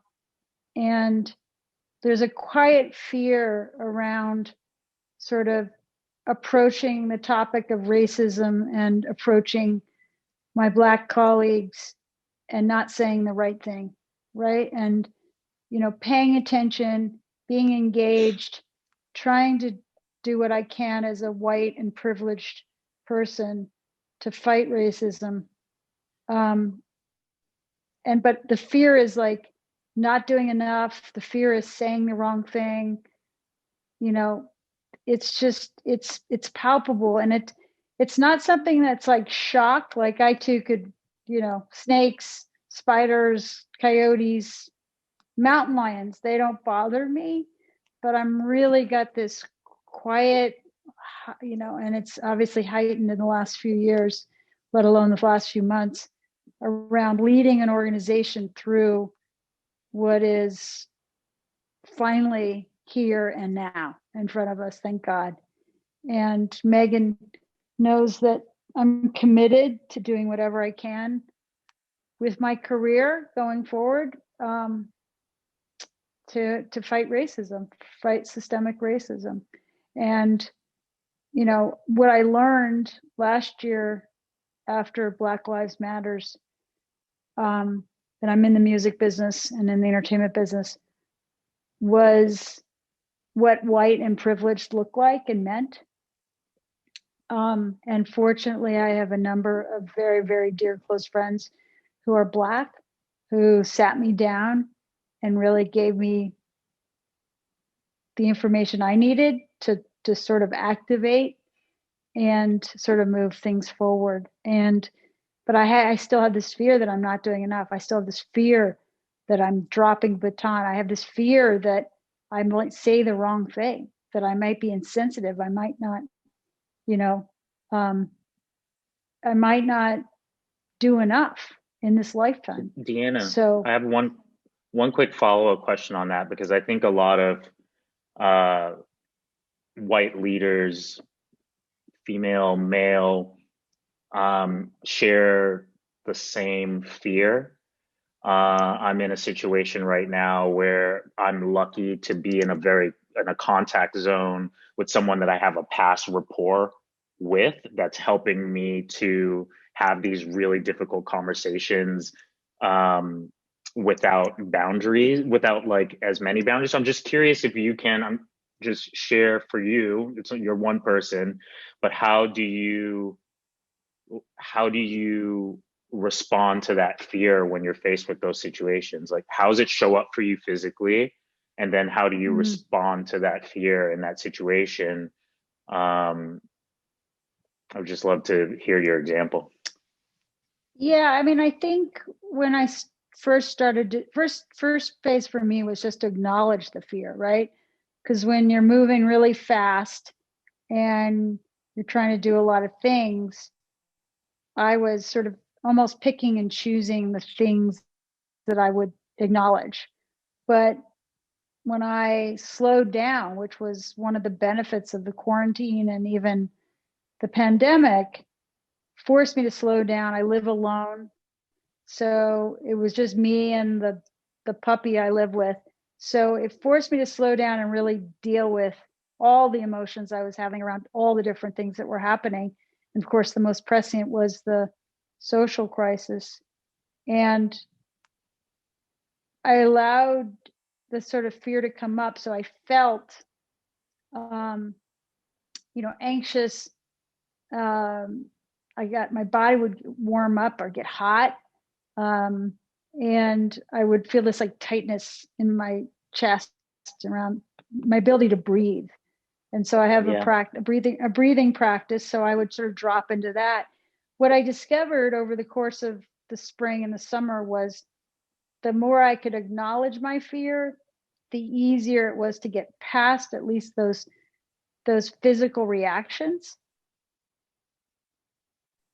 But I would say I'm far from knowing every day what to do. But again, leading a large organization, going through a series of, really well handled sort of communication processes and forming sort of a 5-year plan with my company's organization, I was learning from my Black friends, my Black colleagues, persons of color, my LGBT community, at this, and I'm also a gay leader. So and I was closeted for almost over a decade in a business you'd think would be very open and wasn't. But it's this idea that the more I talk to people from my heart and the more really real I was and authentic and vulnerable, which is why this exercise is so wonderful, I was able, I became less and less anxious. Yeah. And well, I will say to you, hands down, more than 50% of the time, I'm not always saying what I should be saying to my Black colleagues, but what I am getting and able to give is a lot of respect and love, because I'm keeping it real and I'm doing it day in and day out. Yeah. So I'm showing up basically, and I'm showing up for myself, but I'm showing up for them, and that's all they can expect. And that's what they said, that's all they want. So it's really been a really amazing time in my life, because I'm being real. I guess that's it. Yeah.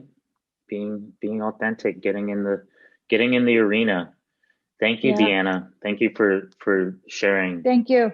All right, so let's get 3 new volunteers, because we got one last round here to play before. All right, one more volunteer.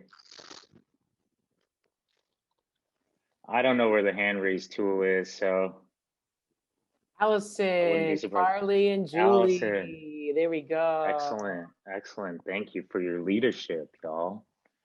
All right, so did they choose your fate? They chose your fate, the community. They said a yellow card.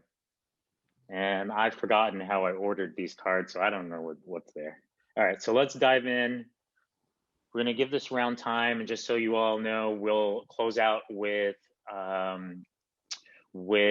a couple announcements and an intention for the week ahead and the year ahead in this Black History Year, this year-long allyship movement. All right, so your question, Farley, Julie, and Allison, is, what's one thing you would change about the way you were raised? As our final question. What is one thing you would change about the way you were raised?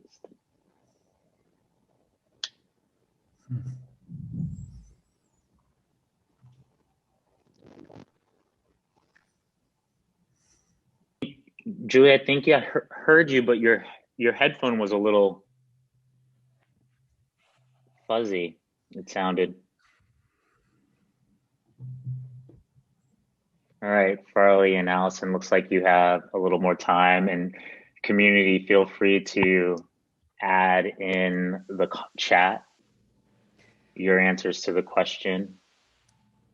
Okay, I think I got it right. Now you can hear me? You got it. Okay. You got it. I think for me, I was raised just north of New York City in a suburb, and nobody was close to us. We weren't friends with our neighbors because everybody was spread out, and it was all white. It was an all white community.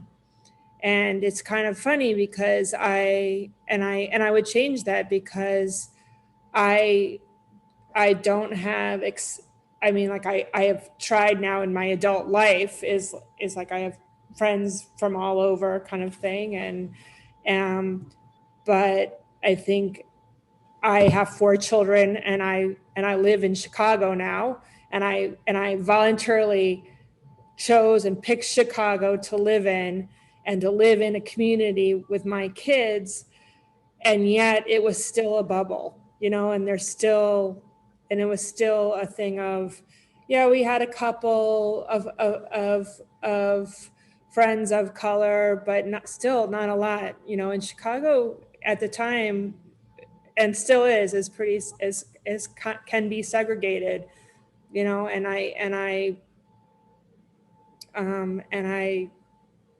I'm thinking I really don't, I have to read about experiences. That's how I learn, because I'm not I'm not friends. I don't have a lot of friends of color. So I would change that. Thank you, Julie.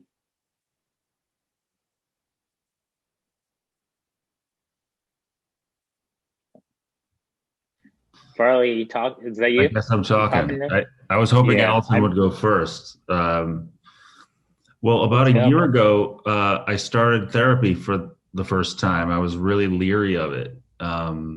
Like I thought people that did that were not me. In fact, I was like, there's one thing I don't do or need, it's that.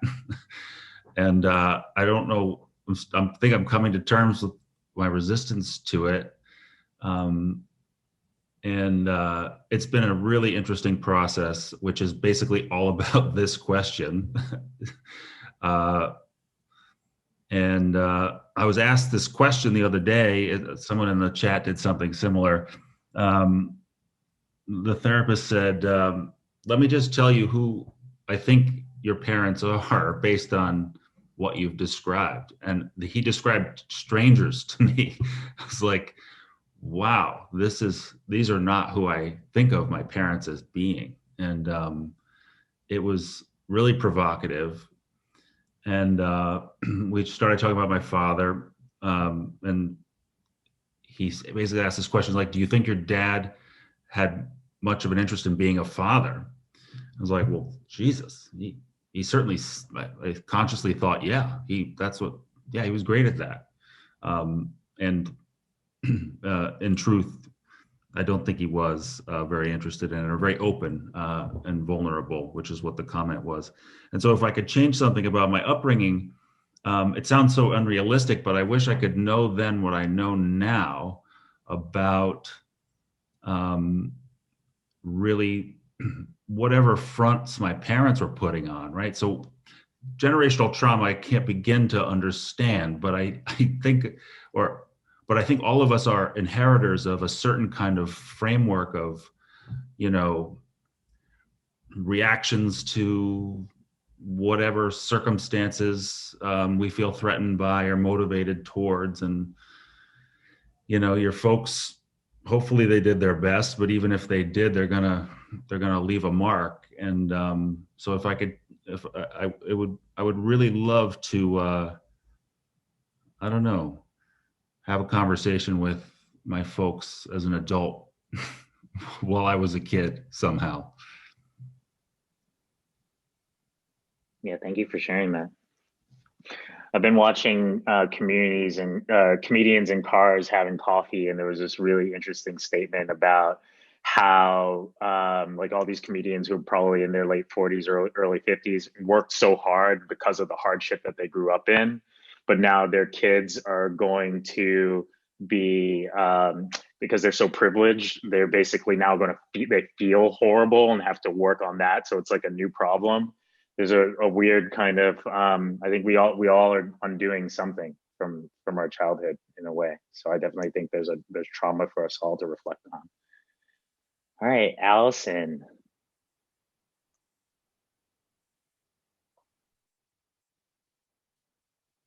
Sorry. You're on mute. There you go. I'm grateful to go last because there's so much I want to be able to change. I wish I could change. So I need a little time to kind of organize what's the sort of big concept here. And I come from 2 generations of countercultural artist women who have been, you could call nice white ladies, working in nonprofit, working in education. And I guess what I'm examining, is how much energy was put out into the world and how little was kind of reserved. I know a lot about all the wonderful things the people I'm related to have done in the world. But I couldn't tell you what they feel like to hug. I couldn't tell you what they are like when they don't have that mask of being public on.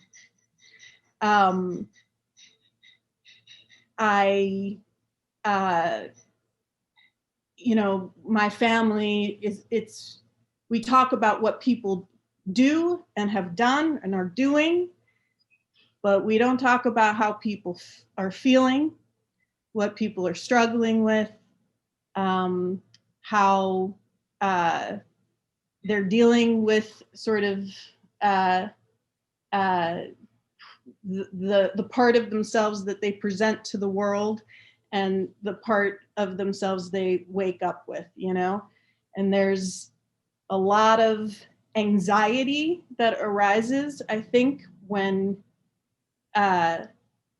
there's kind of a connectedness to family,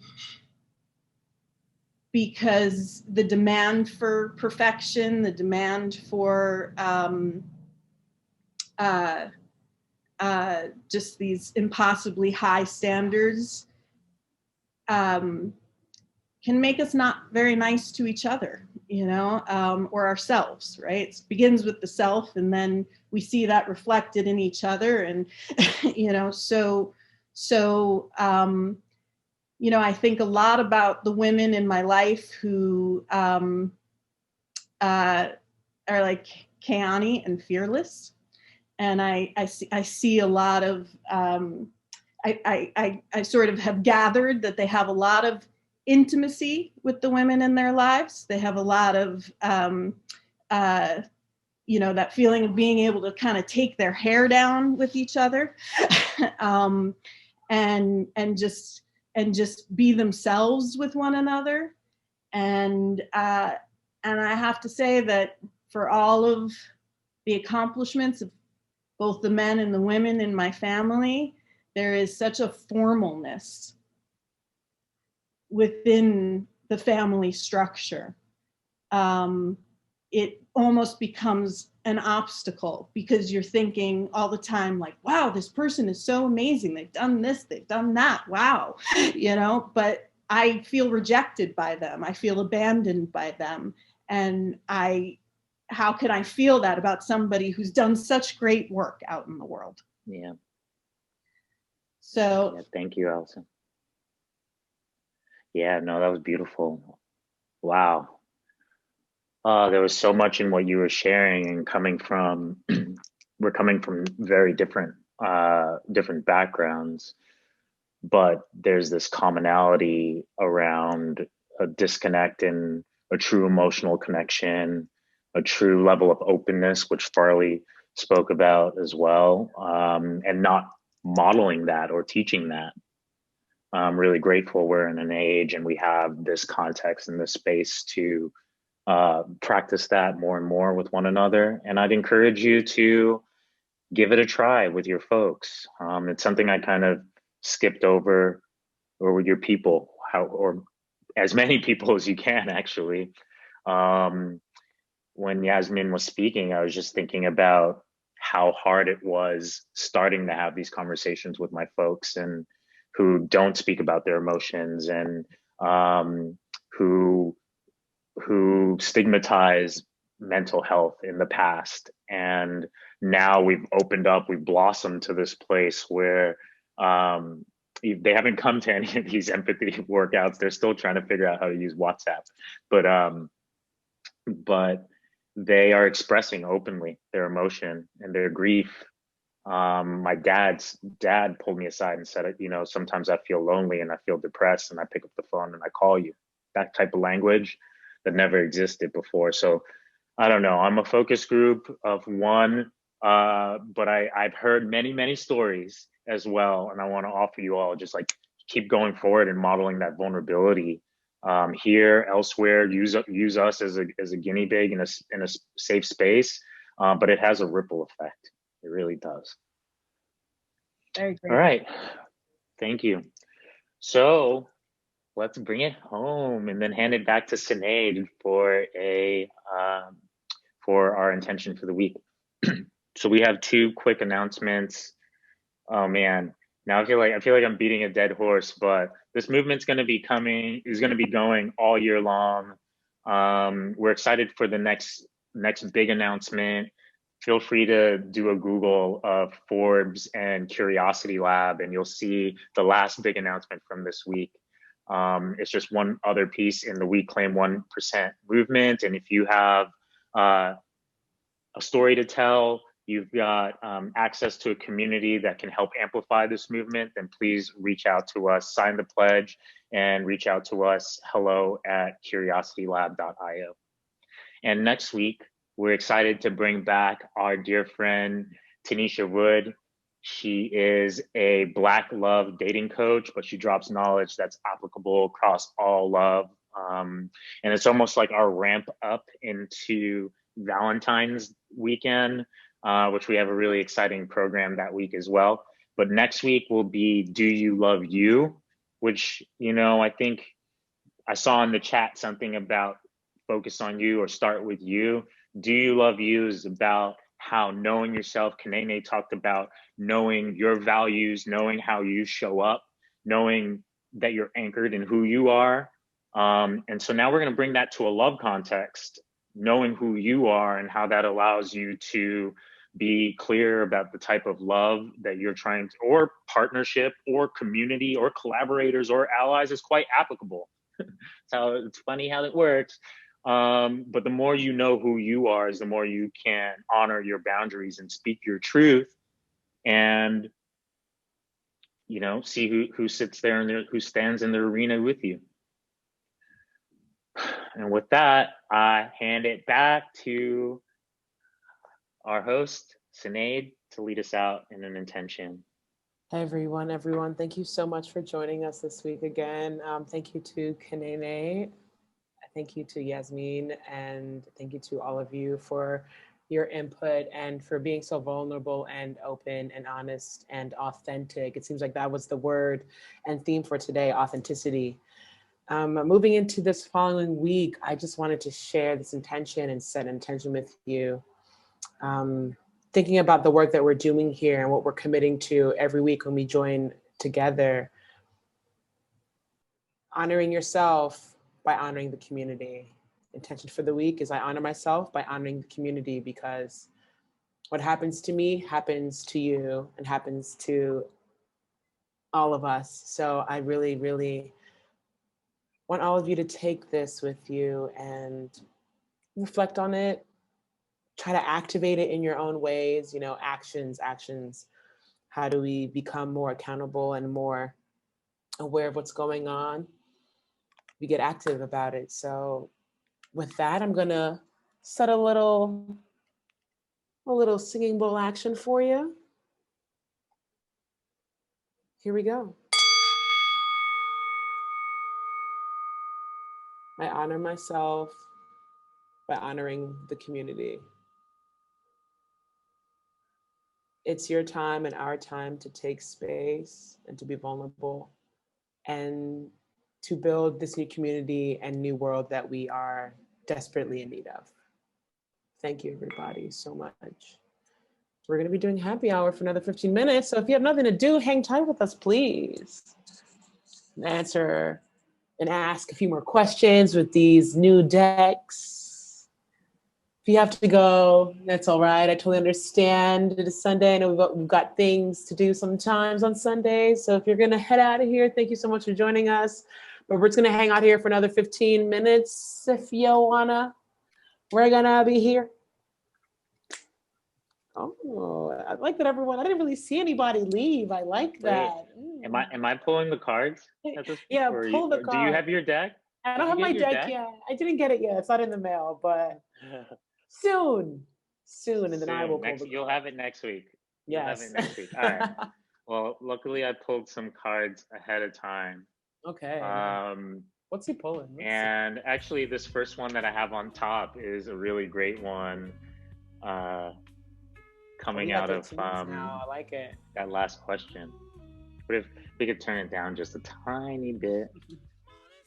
All right, so this question is, what is one trait I'm proud to have inherited from my parents? Or the way it's worded is, one trait I'm proud to have inherited from my parents is blank. It's kind of the flip. It's kind of the flip of that last question. We could take it deep and take it, see Al nodding. Al's like, what's up with all this sadness and anger? Give me some joy. So anyone you want to hop off, and you can just do popcorn style.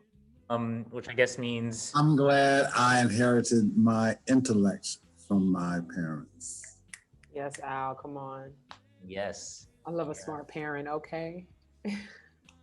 Connie, I can see you lit up with a smile over there. Is something beautiful you want to share about your My parent? parents were very generous, and I think I inherited that. So I'm happy, and I was happy to hear from Al because I saw your picture, and I was hoping that you would talk. So.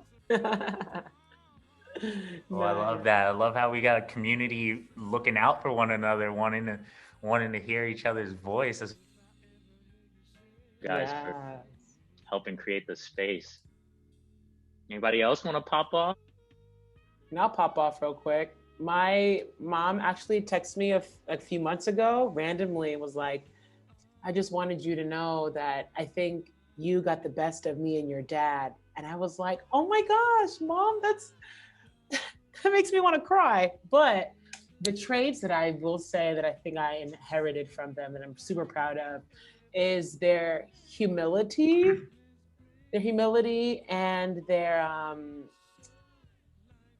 generosity. They just like to give all the time, and they receive it back in so many ways. And I've sort of almost kind of inherited that gift. I inherit a lot of things because of the things that I give out, just kind of nilly-willy.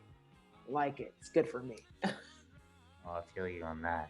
I'll share my answer. Man, my mom can be really tenacious in a way that made me avoid her for a good portion of my 20s. But now I realize that part of the reason why I am who I am and we've been able to kind of get to where we are with this movement is because of her tenacity and my dad's curiosity. The fact that he like figured out how to get here from Jamaica with like a 5th grade education, doing upholstery, and then to own his own business. He's just and his entrepreneurial spirit. I'm just so grateful. And I spent so much time kind of comparing to other people about what I didn't have, that I'm so grateful now to just return over and over to these amazing gifts that they did give me. All right, we're gonna go to another question. All right. The question is, this is an apropos one. Sundays are made for blank, other than empathy workouts at 2. Sundays are made for blank.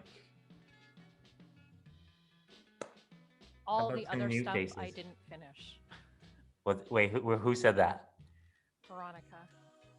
Veronica. Did you get to share where you're calling in from, Veronica? Oh, from Toronto, Canada. Toronto. Yeah, Rob Ford, Drake. Those are our two Yeah, but icons. I'm guessing you're not from Toronto originally, are you? Oh, me? No, I actually was born here. My ethnicity, my parents are Filipino. Cool. But Now, yes. who else? Sundays are made for blank. Playing Actually Curious. Self-care. Self-care. Reflecting. Reflecting. Sundays are made for reflecting. Yes. Thank you, Stephanie. Yeah, self-care. Where are you calling in from, Stephanie? You new face. Charlotte, North Carolina. Oh, beautiful, beautiful, beautiful. Oh, I love all of those. Self-care. This is a bit of self-care. I went for a run this morning. Oh, Al, go ahead. Sundays are made for dinner, Sunday dinner. What's for dinner tonight, Al? You know yet? I think there's gonna be some black bean soup and a little Mexican style cornbread. Ooh. Oh man, we're gonna have to start a recipe. In the Motor City today, so something warm. We're gonna need to start a recipe sharing.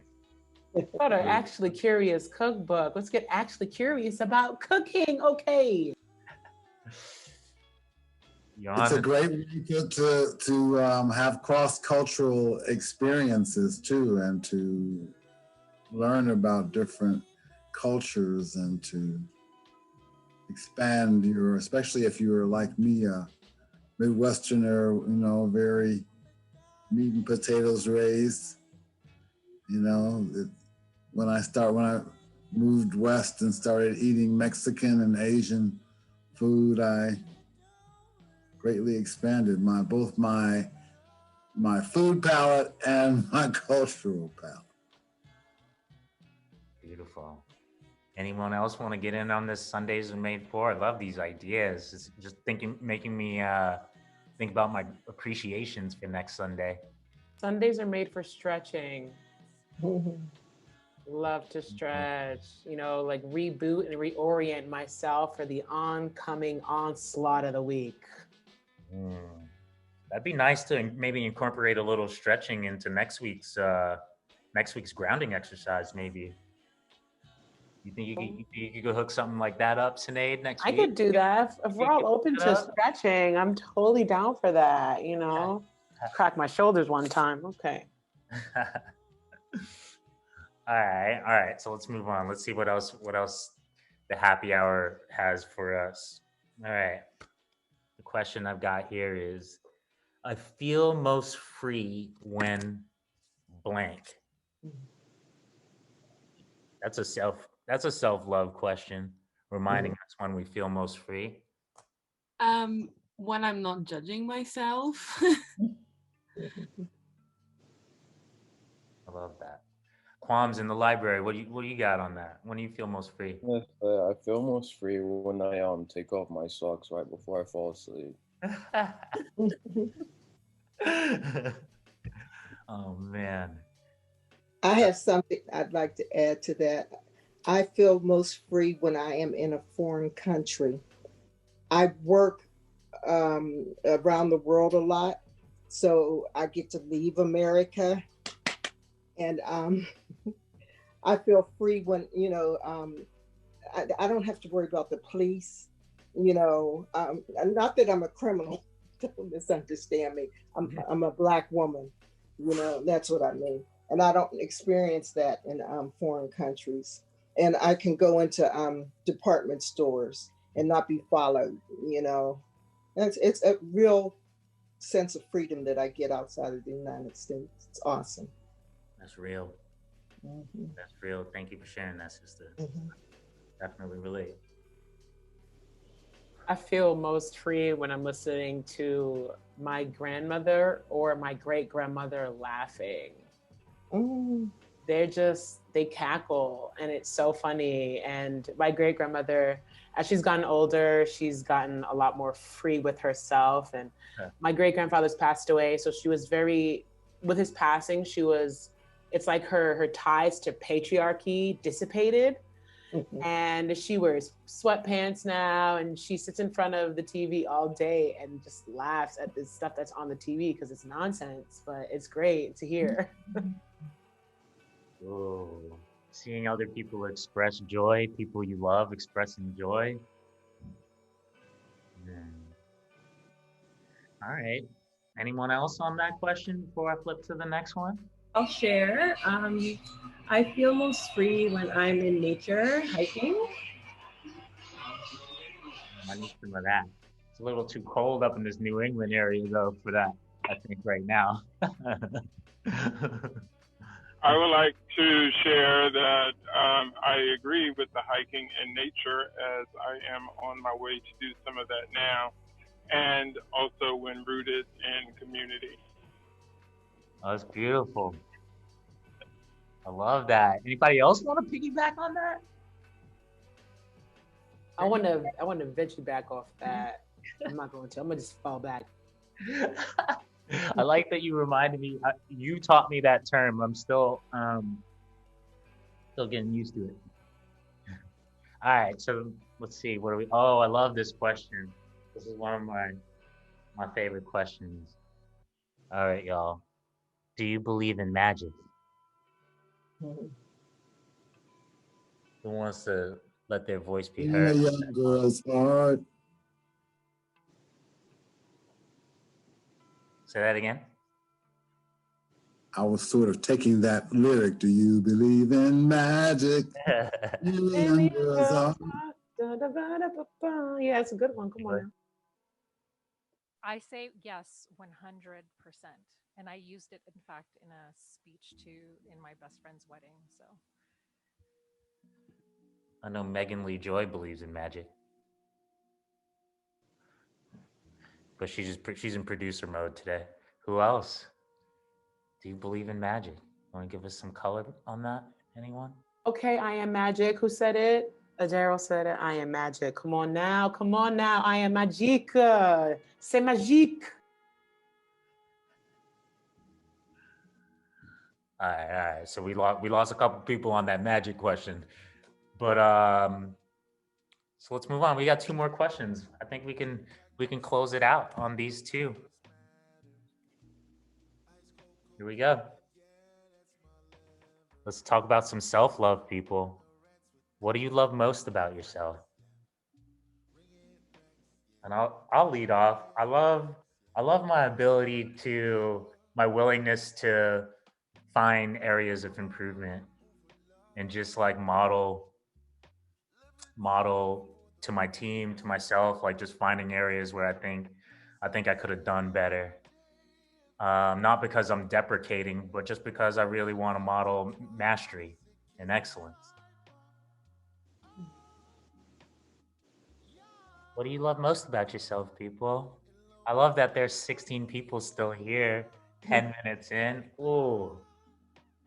I love my adventurous spirit. I'm 72. I still ride horses. I like to ski.